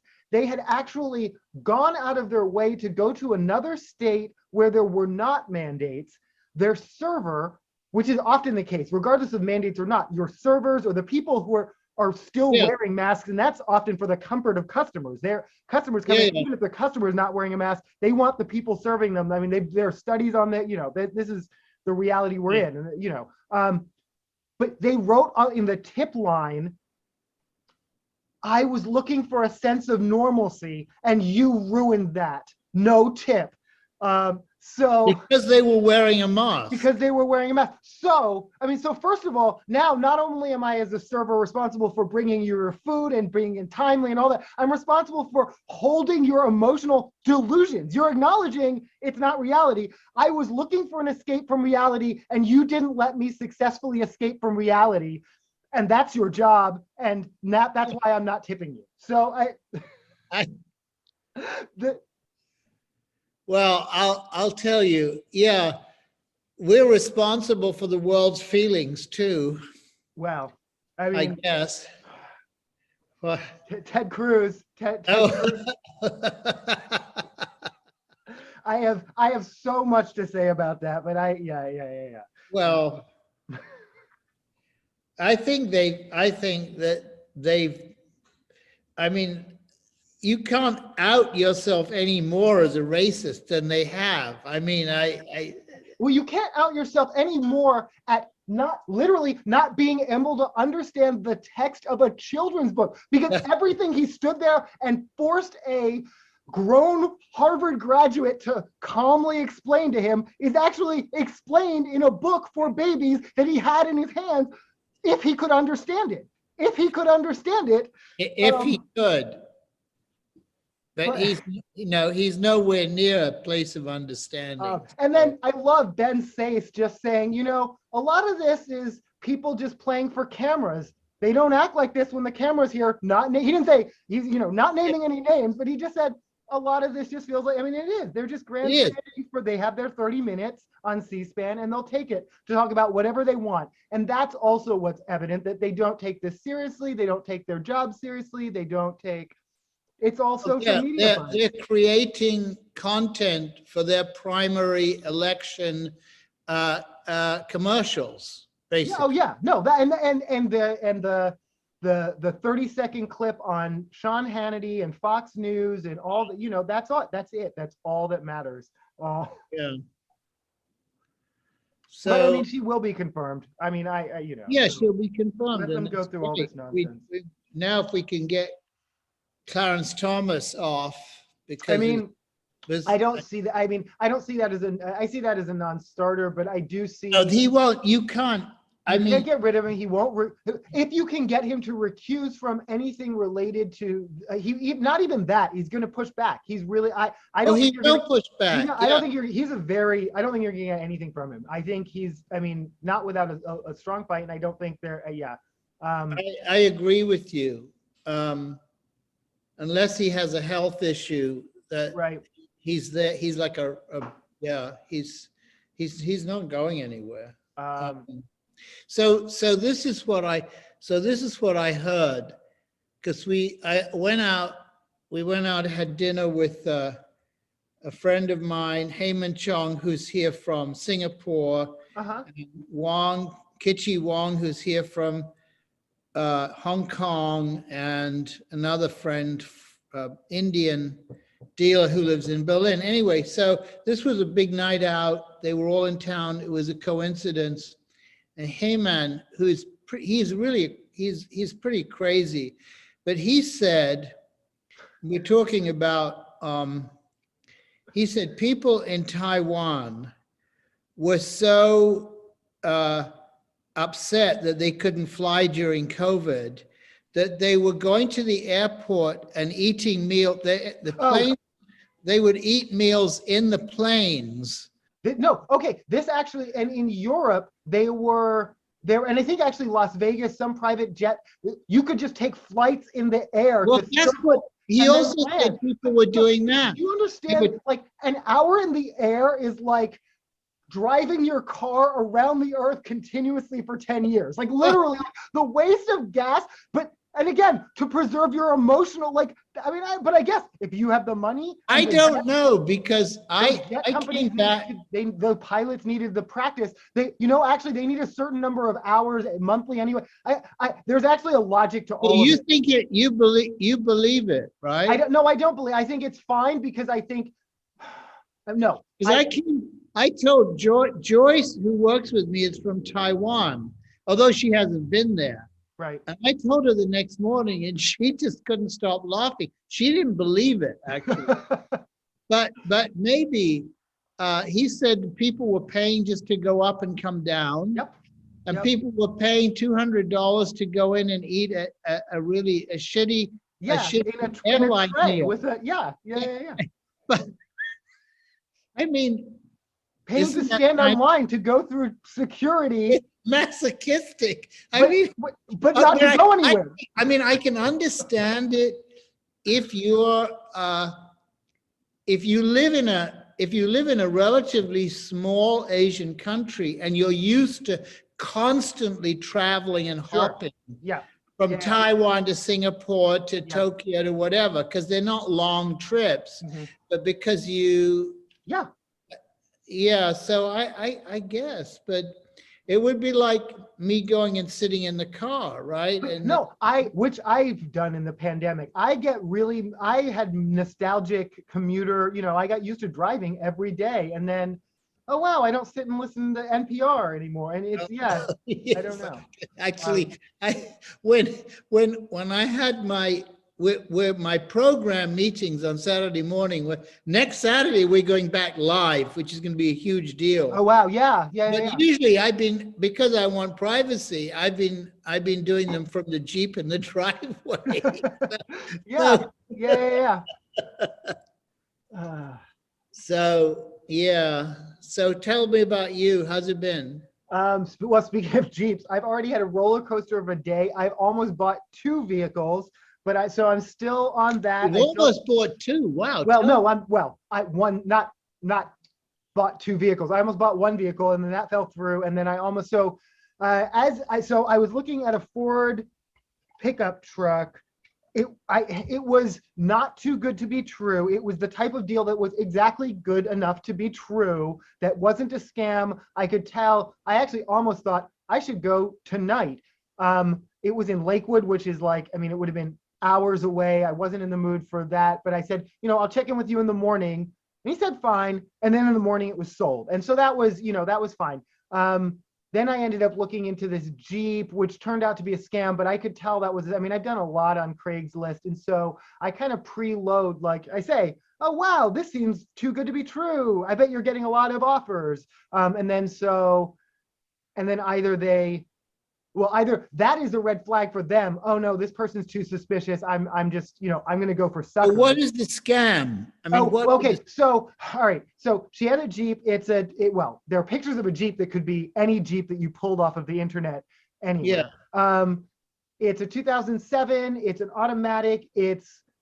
Seems to have no scratches on it, and it's running, and it's $3,500, which is. Oh, I see. So in other words, the description of the vehicle, it's like on Tinder or whatever. It's yeah. It's just too good to be true. And so I kind of said that, and her reasoning was, okay, well, it was my husband's, and he died of COVID 3 months ago, and I'm starting a new life with my daughters, and I just want to get rid of it. And I said, well, okay, wow, I'm sorry for your loss, blah, blah, blah. And at this point, I actually was kind of starting to take her seriously, even though it felt too good to be true. But then it's, well, actually, I'm selling it through eBay.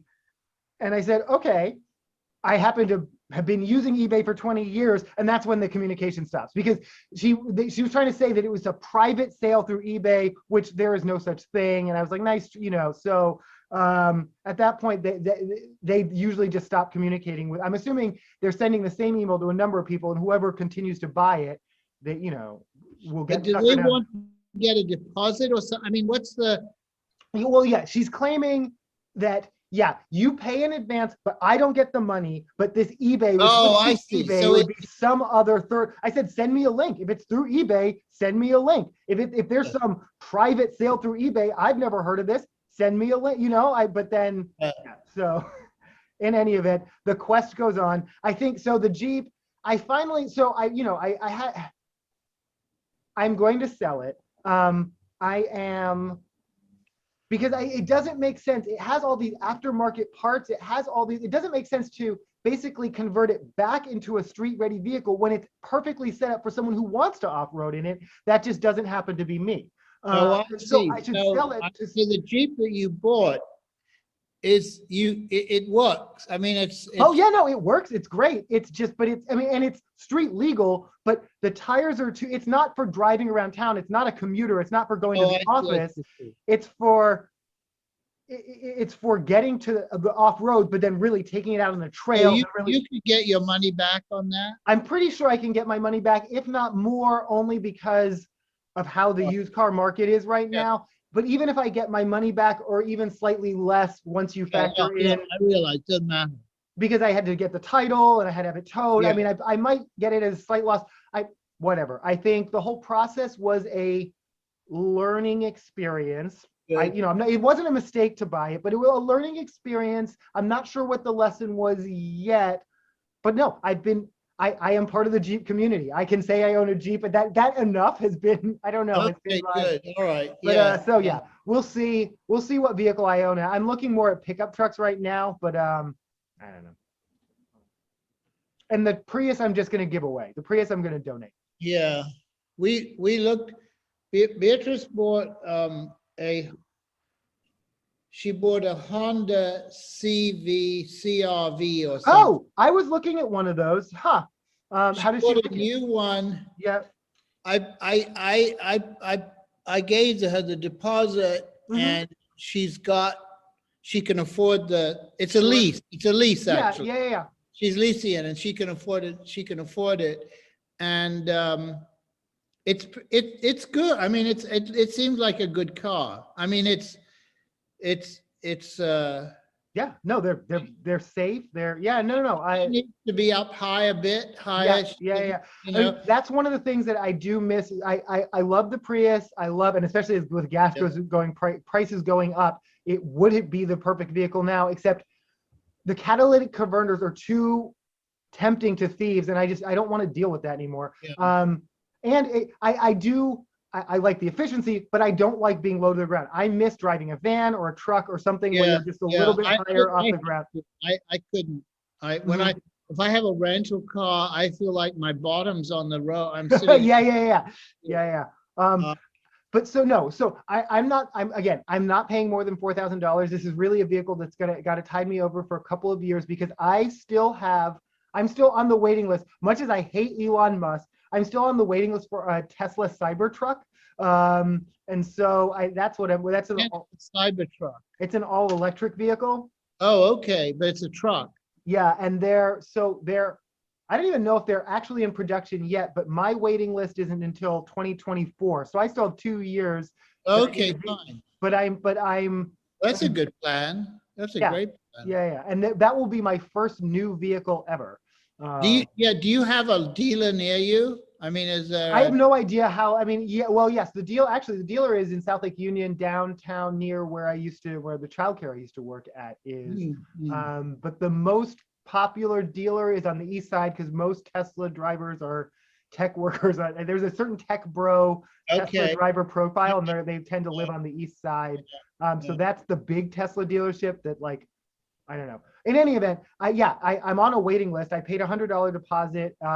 If worst came to worst, I could sell that deposit to someone else at an appreciation, someone who didn't sign up when I did a year or more ago. And so, I could sell my place probably for more than $100. So I have all these investments in vehicles, but nothing that I can actually drive.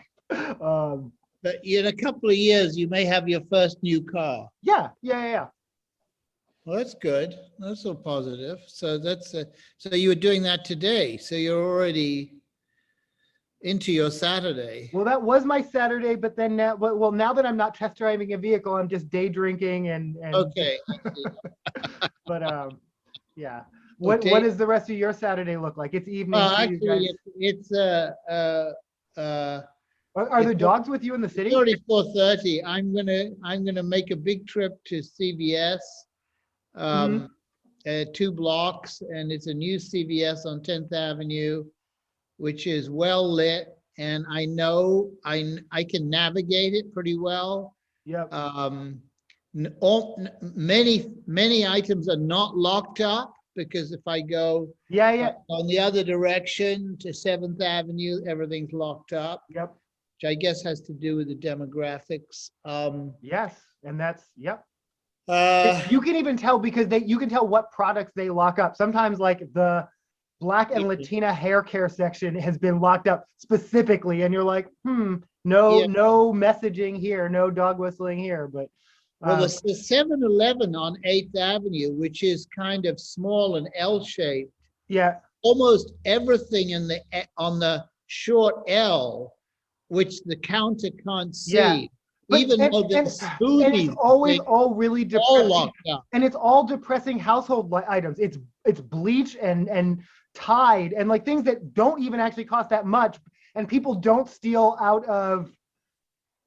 You, I mean, but again, I'm not blaming the 7-Eleven owners for locking up their stuff because No, it's they have because they have a people, reality that they're dealing with as well. Though I do blame corporate for having a structure that allows some stores to, in some neighborhoods, to lock things up and other stores to not, and that just to be okay. I mean, I don't know. There's that you've touched on a whole thing here. I mean, it really is. But no, I know, I'm aware of it.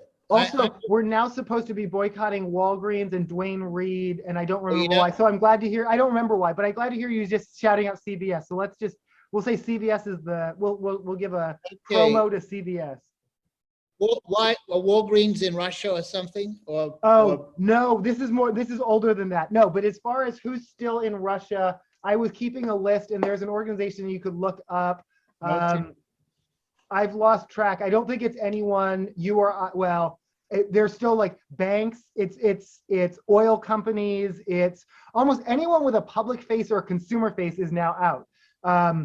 Pepsi, McDonald's, Coca-Cola, Starbucks, etc. Oh, not Papa John's. I guess that's one you can, and that's actually not the corporate decision. There's a franchisee. He's from Denver, but he owns 80. Yeah, I read about that. Yeah, okay. So Yeah. things like that. Yeah. But then again, because I try not only be like the rah, only project one. I try to be, well, as much, I actually fair and balanced in how I report things on my channel. His claim is he doesn't want to shut it down because he has employees and staff and people who count on him. And I get that. For the first 2 weeks, and I don't know what McDonald's is doing after that, McDonald's continued to pay their employees because they were employing 62,000 people, and they had no idea how long the war was going to last, and they were maybe hoping it would resolve quickly and people could come back to work. But they had originally planned it, so I don't know. However, none of the arguments of why we haven't pulled out that I've heard are legitimate. I mean, they're all just some kind of, we don't want to lose money. And so. Yeah. How do you have the dogs in the city? Yes. Yeah, because Victoria's here. They have to be with us. So she's Monday. She'll go back on Monday. I'll stay out till Thursday. Yeah.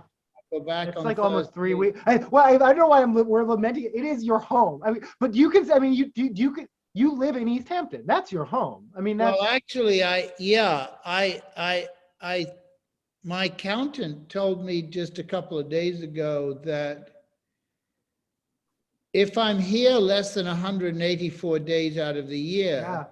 I'm not a New York City resident. Yeah. It's maybe for 2021, but you've been back for 2022, it won't. I mean, you are 2022. I've counted so far, and I've predicted, because the summer I'll be in the country, I'll have my hip operation, I'll be here for 2 weeks, and then I'm traveling. I'm nowhere near here 184 days. Oh, wow. Oh, no, 184 days is like half the, no, you're right. That's a pretty high standard, though. That's like, Well, I mean, yeah, it's not but 6 months, but it's they like, count a fragment of a day. sure, So, but still, I mean, that's a very high standard for residency. But what do you gain or lose by residency? Did your accountant say? 3% tax, Yeah, yeah, which yeah. is actually more, maybe 4%. I mean, that's That's not a it. joke. But That's not. I should be voting in Suffolk County, which I want to do, and I've been meaning to do, because Sure. my vote in Suffolk County Counts for more. local, Is it really counts. yeah. No, I get that. Yeah.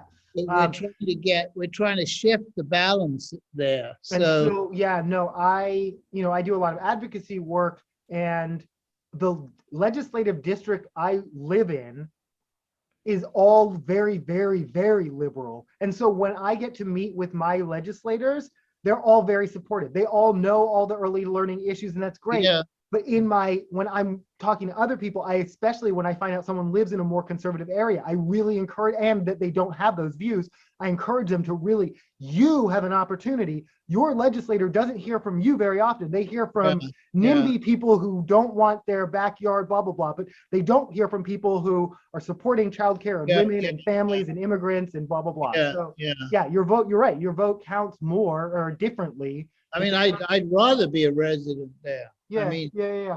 technically. And Okay, back to the dogs though. This is a very important question. How often, if ever, are your dog's teeth brushed, and who brushes them? Well, it's a good question. So the last time I picked them up from the groomer, right? The groomer said they should have the groomer always says they should have their teeth done professionally. Okay. And I think the dog doctor says the same thing. Huh. But I don't know if we've done it. I don't think we do it. We give them Chewies. Yes, I give mine Chewies. I own a dog toothbrush and dog toothpaste that I was encouraged by. I was actually shamed by my veterinarian. They asked, how often do you brush your dog's teeth? And I was like, honestly, never. And now I'm being shamed. And I said, never. And I said, how often are you supposed to? And she said, every day. What?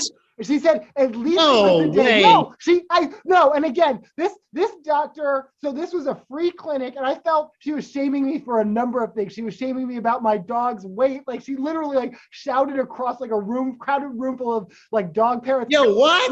We have a weight reduction here. We need to get the weight reduction, like bring in like extra. And I was like, okay. And all she was calling over was like a little bag of sample dog food for me, but she made it seem like shame parent who let his dog get too fat, doesn't even know how much his dog weighs. And oh, yeah, well, our dogs weight, we're always trying to get them to be the right weight, but we don't weigh them at home. Right. And when they need to be groomed, when they look fatter than they are. Yes. Well, no, so here's my thing. Well, no, okay. I finally actually say this is super bougie, but I'll just admit it. I'm buying bowls that are that are attached to their microchips, so they'll only open for one. Because here's my problem: he'll eat his weight reduction food. He doesn't mind. Daisy will also. My skinny dog just keeps getting skinnier because he eats her food. I don't know. I need to actually buy them bowls where he can only eat his food and she can only eat her food, and they sell them, and they're like $200, but I don't care. I'm buying them. We have those. Ours are fed at exactly the same time in different bowls. And from the beginning, we keep an eye on. Agatha's the one who would eat Edith's food if she could. Right. But they start at the same time, right? And they both eat their food very quickly. Okay. Now that we're talking about this, let's just go deep dive with Michael Findlay into automated pet bowls. I didn't know about automated pet bowls. I was looking at one. It had a little screen, and the screen had a little unhappy face, and it said, "Sorry, No food available. Try back later. Is this for the pet? Is this is this? Yes, it is. It is. They're more intelligent than you think. But I mean, it literally, apparently this is supposed to, well, I don't know what the cat. So you're saying there's a one, it has a, so the dog has a chip on the collar that opens the bowl? Yes. And you can get them so that they're each, because they each are shipped Yeah, separately. they Her can't bowl open will only each open other's hers, bowl. his bowl will only open his, and then so she can have her full, yeah, she can have her full weight. I want to feel, I actually want to feed her. The point is, if she opens her bowl and only eats half, he can He come can't and get eat. to it. Yeah, no, he can't. The lid will close and he can't get to it. Oh, the lid closes automatically. I'm after some period of time. I mean, yeah. But what if the dog? Oh. Okay, you've already no, you because he stands right. You're all right. Before I spend $200, let me buy some period of time. Because all right, just this week, he found a bag of treats, and well, he could have just stayed in the other room and eaten the whole bag, but some part of his psychology had to rat himself out. So he was going from the room and crawling into the corner, and I was like, and I was on a Zoom call, and he knew I couldn't get up from my Zoom call somehow, you know. And so finally I get off the Zoom call, and he had like 8 or 9 of these treats, and he had just like been hoarding them. But yeah. Agatha can get up on a counter and open stuff. You know, I mean, she really has done that. And then she taught Edith how to do it. And we know Edith did it once because we saw the paw size. She has much smaller paws, and she left. Yeah, okay. Is it a paw size thing? Well, I don't know. Daisy, they both, well, they're available for both of them. We have a number of sort of dog puzzles where they can manipulate things in different ways. Daisy can do them all. Duke either can't figure them out, or maybe his paws are just too big. But Daisy's actually really good at those. Yeah. Oh, that's very funny. Well, they're okay in a city, but yeah, I'm sure they miss and they love all that. But it's big enough for ball throwing, which is important. Yeah. So Jamaica may drop the queen.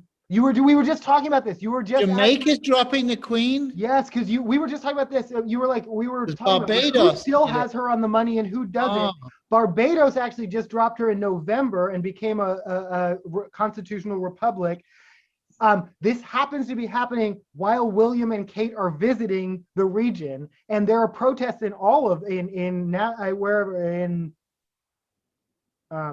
I can't remember where they are. They're protesting against William and Kate? Well, no, not against them in particular. Protests in favor of reparations, which is something in favor of removing the queen from the head of state.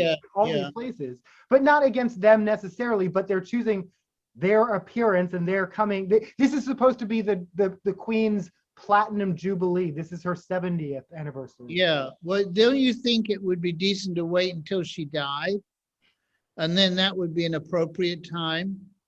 But then, well, what would be? They'd have to change the currency and everything anyway. Then, so no, I almost feel that's interesting. That is an interesting take. I almost feel like that would be about her feelings. That would be yes.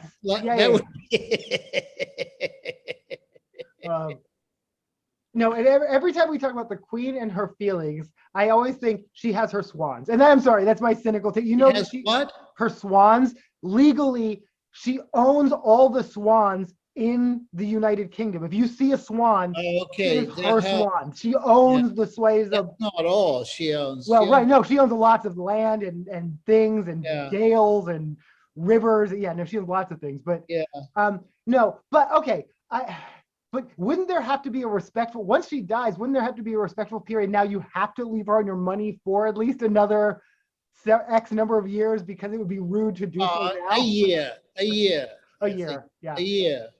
Yeah. But you have to, So when Betty White died, the game show channel didn't change any of their Betty White birthday celebrations that they had planned. I'll put that out there. They didn't change them. Well, they ran them as memorial. Shy of 100, was that it? Say it again. She died shy of 100. She died shy of 100. Yeah, she would have been 100 in January, but she died on December 31st.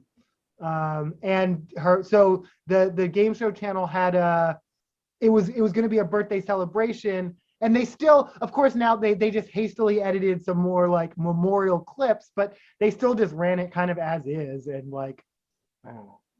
I'm yeah, one of the things I'm getting a bit anxious about is I'm organizing a memorial for my friend who died in March of 2020 at 93. Mhm.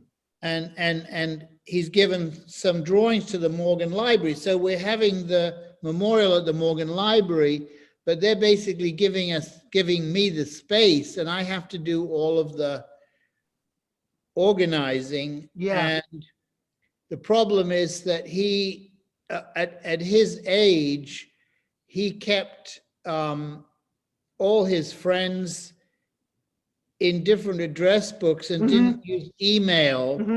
So it's been a big job to try to get a list together, a respectful list that covers, because, and also he was a bit like Kinniston. He had a compartmentalized life. Yeah. He had friends in different parts of his life, and so there's a whole bunch I didn't know about, right? How did you know him? Well, he was he was a client, and you remember I used to work for a man named Richard Feigen. Oh yeah, yeah. So Richard Feigen's wife, Sandra, divorced Richard Feigen, and she married this man, Casper, who was a dress designer. In the 50s and early 60s, he was I know the name. No, I yeah, no, I he know was Casper. very successful, Yeah, but he was kind of, he was a whole generation before people like Halston. Right, So no, right, no, but he was very influential. No, I know who he is. Yeah. he was kind of influential, but you know, he did first lady dresses for people like Nancy Reagan. Yeah, you know? Yep. So, but he unlike Halston, I'm not quite sure. He kind of got on the inside of the business, and he had a label, but he was very friendly with Ralph Lauren's brother who ran the business. And so he made money. He made money, and he became a collector, and he retired. And he married and divorced this woman who I knew. And then when I knew him a little bit before I went to Aquavella, but then I don't know, we became friends, and he was kind of funny and difficult, and anyway, so he made me an executor with a young man. I call him a young man. He's probably 55 or something, who's a lawyer who I get along with very well. We're the co-executors. He didn't have any children. He had one niece that he left some things to, but he left everything to charities, basically, and very good charities. I mean, worthwhile charities. And so we'd always planned to do a memorial. I mean, I didn't never discussed it with him while he was alive. But I'm trying to get, because it's been 2 years since he died, and I don't have email addresses, and so I'm trying to get this together for the end of April. I mean, it'll be fine. It'll be fine, but I'm having trouble persuading people to speak. So I think what I'm going to do is I'm just going to ask people when they're there. I may say, if I don't, I may just kind of, well, I guess like I did with Andre Leontali at your mother's funeral. I just grabbed him and I said, would you like to do it? And he said yes. So I may just grab people, and you know. I have strong feelings about him, but we're not going to talk about that right now. And I know he died last year. Okay. No, yeah, no. I don't know him that What he well. wrote about her funeral afterward, and how he Oh, I didn't behaved, know how he that. behaved towards me directly at the funeral, I Oh, have strong feelings about. But that's whatever. Uh, Probably because I wasn't wearing the right shoes for him or whatever. Yeah, no, in any event. that would be that. I think that's probably that's a major flaw. I mean, I think that's probably, that's like not wearing the right shoes. Iris Apfel. Beverly Johnson asked Victoria, Oh, my daughter. wait, say it again. Beverly Oh, wait, Johnson when? Where? At the funeral? Yeah. Yeah, yeah. I remember that. I think I remember that. I mean, Could have well, been in but good I mean, shape. well, she had, well, my mother would have had, yeah, no, yeah. That's interesting though, because taking a dig at my stepmom when it really was directed at that's a really interesting, like, the Well, I don't know if she was I think she was very embarrassed. oh, what, oh, really? Oh, Oh, no, that's an no, intentional. it wasn't a dig. It was.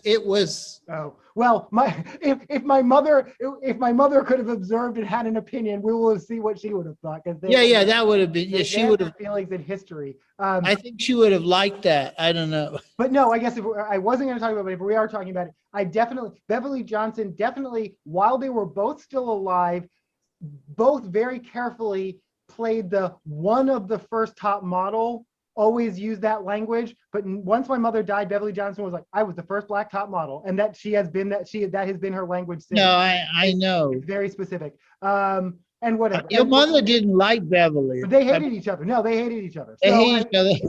um, And your mother always used to say correctly that Danielle Luna was the first black model. yeah. Because she was. Yeah.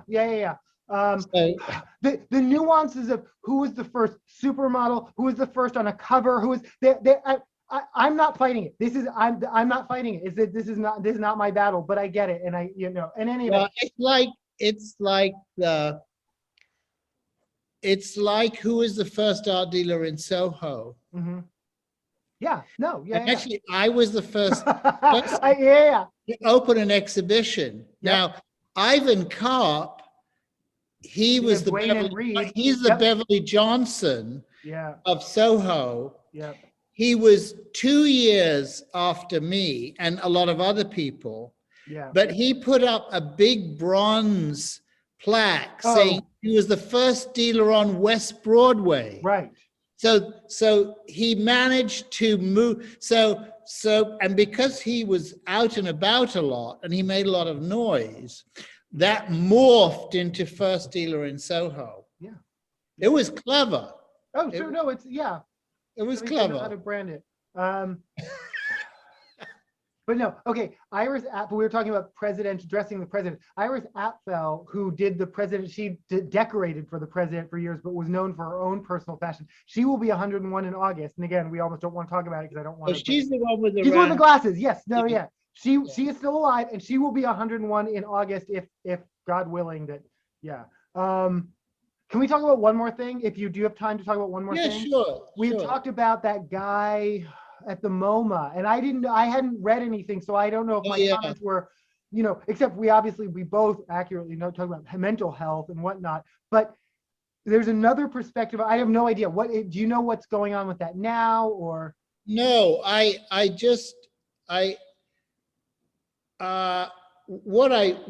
the fallout that I was aware of was how incredibly poor the security was. In other words, and how ill protected the people were who were at the front desks. In Yes. other words, yeah. they're very, very vulnerable. Yeah. I mean, in maybe in other industries and other businesses, I mean, even if you go into a corporate building where you have to go and go to the front desk and say who you see, there's security guards there. In other words, here's the flaw. In most businesses, security is there isn't a museum in the world that doesn't have security, a whole security team, professional. In most businesses, security there to guard the cash. In museums, they're there to guard the art. Seattle Art Museum has guards patrolling the whole place, but not the lobby. There's nowhere in that huge 5-story. Yeah. They're not there. They're not there. Yeah, but Victoria went to the new museum Hmm. to look at the Faith Ringgold Yeah. exhibition. Oh, wow. Oh, I love Faith Ringo. Yeah, I love, yeah. she was blown away. She said it's Yeah, just yeah. absolutely fantastic. And she said that, and I've had this experience with the new museum. There was a guy outside saying, "Do you have your, your COVID, blah blah blah," right? And there's a guy outside. Right. She said once she walked into the lobby of the museum, Right. she was where you're supposed to buy a ticket before you go in. Right. She was the people working there ignored everybody. They were all talking to each other. In other words, she wouldn't have had to buy a ticket. In other words, there's no security inside, and also the people who were working there didn't seem to be interested in the visitors. However, when I went to the Met at my lunch hour, it was amazing because it was absolutely packed. I mean, I've never I think because of spring break. Oh, okay. Yeah. Okay. And the young guy who scanned my membership card said, "Have a good time." He said something which I found very interesting. Like enjoy. No, it wasn't. It was like you would say, I don't know, have a good time or something like that, or not enjoy the show. It was much more kind of general than that, but it was very cheerful, and I thought that was a good thing. Yeah. But the other thing that happened with the new museum, which is interesting because it's supposed to be a museum of very progressive art. I don't know if you know the architecture. It's kind of like got blocks on top, and some of them are pushed back, and some of them. Where is the new museum? It's on the Bowery. It's moved since you probably knew where it was. Yeah, okay, Anyway, okay. It's on the Bowery. It's next to flop houses, but it's yeah. So there's a tagger called Acer, ACER. Sure. Yeah. And Acer tagged one of the top strips, a huge strip across the front, above an area where they actually have artist sculpture. But I mean, this is like 5 stories high. Oh, I know. Oh, yeah. I mean, nobody knows how he did that. No, nobody knows who it is. I say he, but I shouldn't, because I don't think anybody knows who it is. And they started to scrub it off right away. Oh, sure. Yeah. But I mean, don't you think that's a bit of a? I mean, I question that they're scrubbing it off. Oh yeah. Oh no, absolutely. A historical event that happened, regardless of how you feel the politics of it, was the autonomous zone that formed around a park here in Seattle. It was reported on all around the world, where anarchists kind of took over the park. This was during the George Floyd and Breonna Taylor uprisings. For a period of 2 weeks, a police station was abandoned. That police station was completely graffitied. And so a variety of public art was created in the wake of that.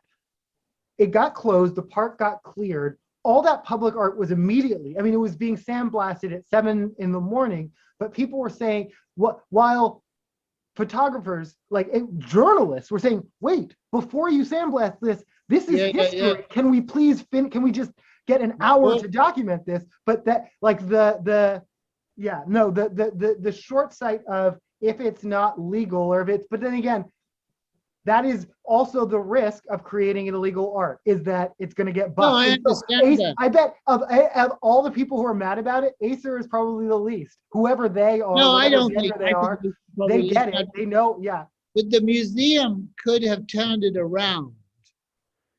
Oh, And absolutely. they could have made a discussion about it for a month. I mean, they could have Yeah. kept it up Oh, for a it could month. no. Oh, they could have pivoted and it could have become a permanent installation. It could have been, Well, there's a lot. It could have been. There's a lot they could have done with it. It could have been a they, story that became part of the worldwide viral history. I didn't hear about this, but probably because they buffed it out too soon. And I'm a graffiti. well, it just happened. So I don't Oh, know. okay. I might hear about it, but I won't hear about it in a way that's favorable of the museum in the circles I move in. So they missed an opportunity. And I love art, and you know I love art. Yeah, So they yeah. missed an opportunity.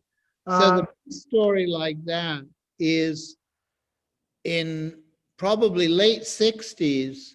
There's a couple, uh, um, I don't know if they're married, they've been together for a long time. The woman artist, her name is Dove Bradshaw, mhm, and the guy she's with, um, I can't remember his name. He's a very, I've known him a long, long time. mhm. And he actually, they only eat raw food. I mean, um, anyway, she did a work, she did a well, I wasn't a secret work. She went into the Metropolitan Museum in the late 60s and she claimed one of the old-fashioned, you know how they'd have fire hoses rolled up behind in a Mhm, mhm, box, mhm, okay? mhm, So she labeled one of those. I mean, mhm, she just placed a label in. And and there was, you know, and they considered that vandalism, mhm. right? Well, 40 years later, they bought the piece. Well, that's good to It- know because I've labeled the same stall in the Whitney with an ugly head like 3 times. oh, They just well, keep removing it, but what can you do? It's been a while. I mean, yeah, that was the 90s and 2000s. well, Um, somebody removed the rainbow on your bedroom at 239 Central Park. Well, yeah, after, yeah. Okay, but okay, no, and I love all the directions all our conversations meander to. To bring it back around to that incident at the MoMA. Yeah. Here's the thing, and this is relates to something that you've brought up in particular. So no, he definitely had mental health issues. He apparently was even, as he was posting on social media and sort of on the lam, Oh, um, okay. confused about the genders of the people who were at the desk when he was saying things. But here's the thing that really jumped out at me. His issue was not with the people. He actually had an issue. And again, I'm not, this is gonna go very dangerously close to victim blaming, but I always take a perspective. His issue was not with the people at the front desk, but with a docent, one of those. Oh, really? Her name is Barbara.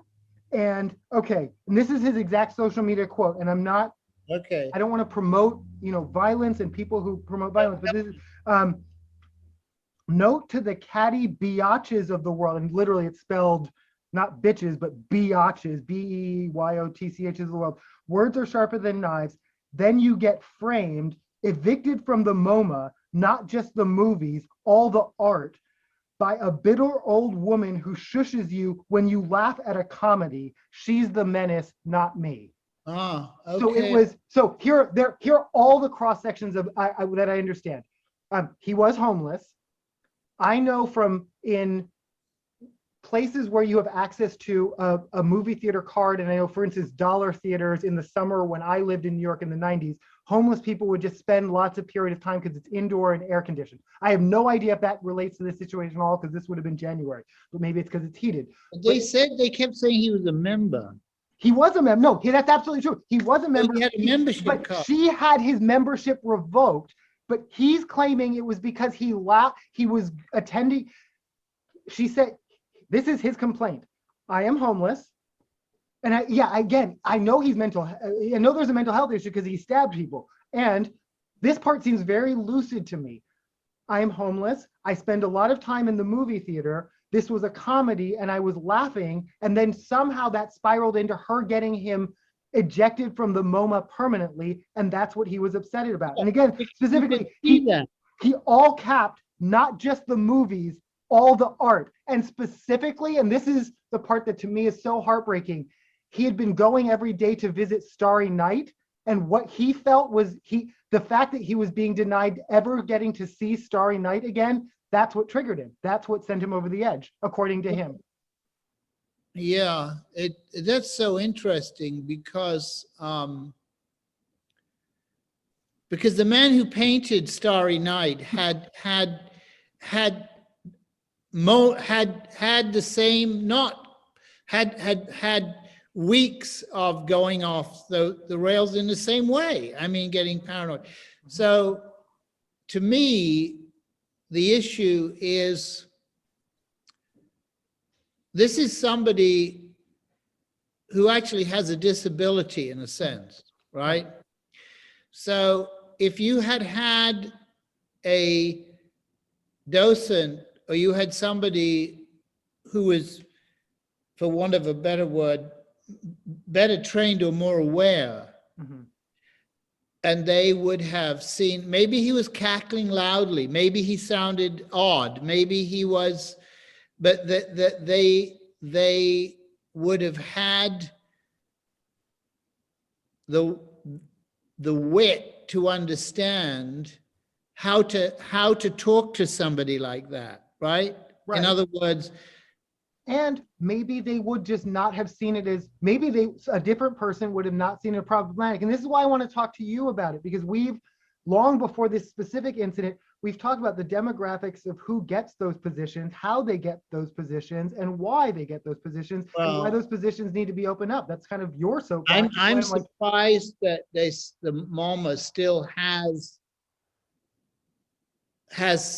I mean, I'm imagining a 70-year-old white woman who's. I don't know her race, but he said old. And I don't want to promote ageism, obviously, usually, with my dad, but if it's an older person, they don't get paid, right? So they're people of some means and education, right? Which is all the more reason why they should, to me, all the more reason why they should be more aware. Sure. And they are, and they're not. I mean, when this happened in Boston,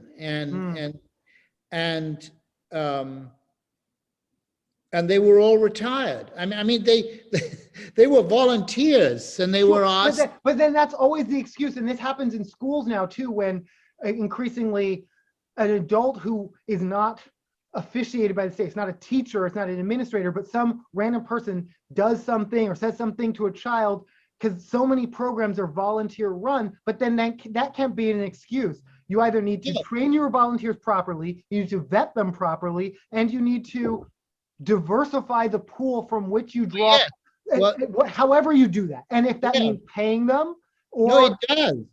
Whatever it does, you need to diversify that pool so that the things, I mean, again. That's what they did in Boston, and it was a huge stink. I mean, a lot of the local hierarchy came down on the museum very heavily, because they said, how can you get rid of these poor old ladies? And the response of the museum was, we are now funding the training of a diverse group of people who will be paid by the education department to take these groups of children. And they will reflect the demographics of the children who come. Can I give you a behind the scenes, because you're the guy who gets to talk to people about behind the scenes of this stuff, a solution for those women? They can have a volunteer position that's much less glamorous and much less in front facing and much less, I get to tell people what to do. And we can see how many of them sign up for that. You can be in the back and lick envelopes. You can be, if they're volunteers, that's great. If their purpose is service, that's great.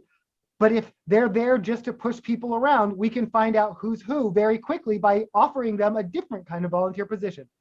You're right. Okay, done, sold. Yeah. I love you, Dad. And do I have permission to post some of these last couple conversations specifically? Yes, I feel like are a little bit more. That's fine. Okay. Yeah. Yeah. Okay. Dad Talk season 2 coming I soon. love you. I'll I see you love you next so Monday. much. Okay. Have a A good week week. And tomorrow. just okay. Also, just quick question: does Saturday work for you better or the same, or It, Saturday can also work. If you want to, do you want to do, maybe we can try that for a month and see if it works better or the that's same or fine. different? Okay. That's fine. All So right. far, yeah, next Saturday's fine. Okay. Okay. I love Okay. you, Dad. Love All you. right. Bye. Bye.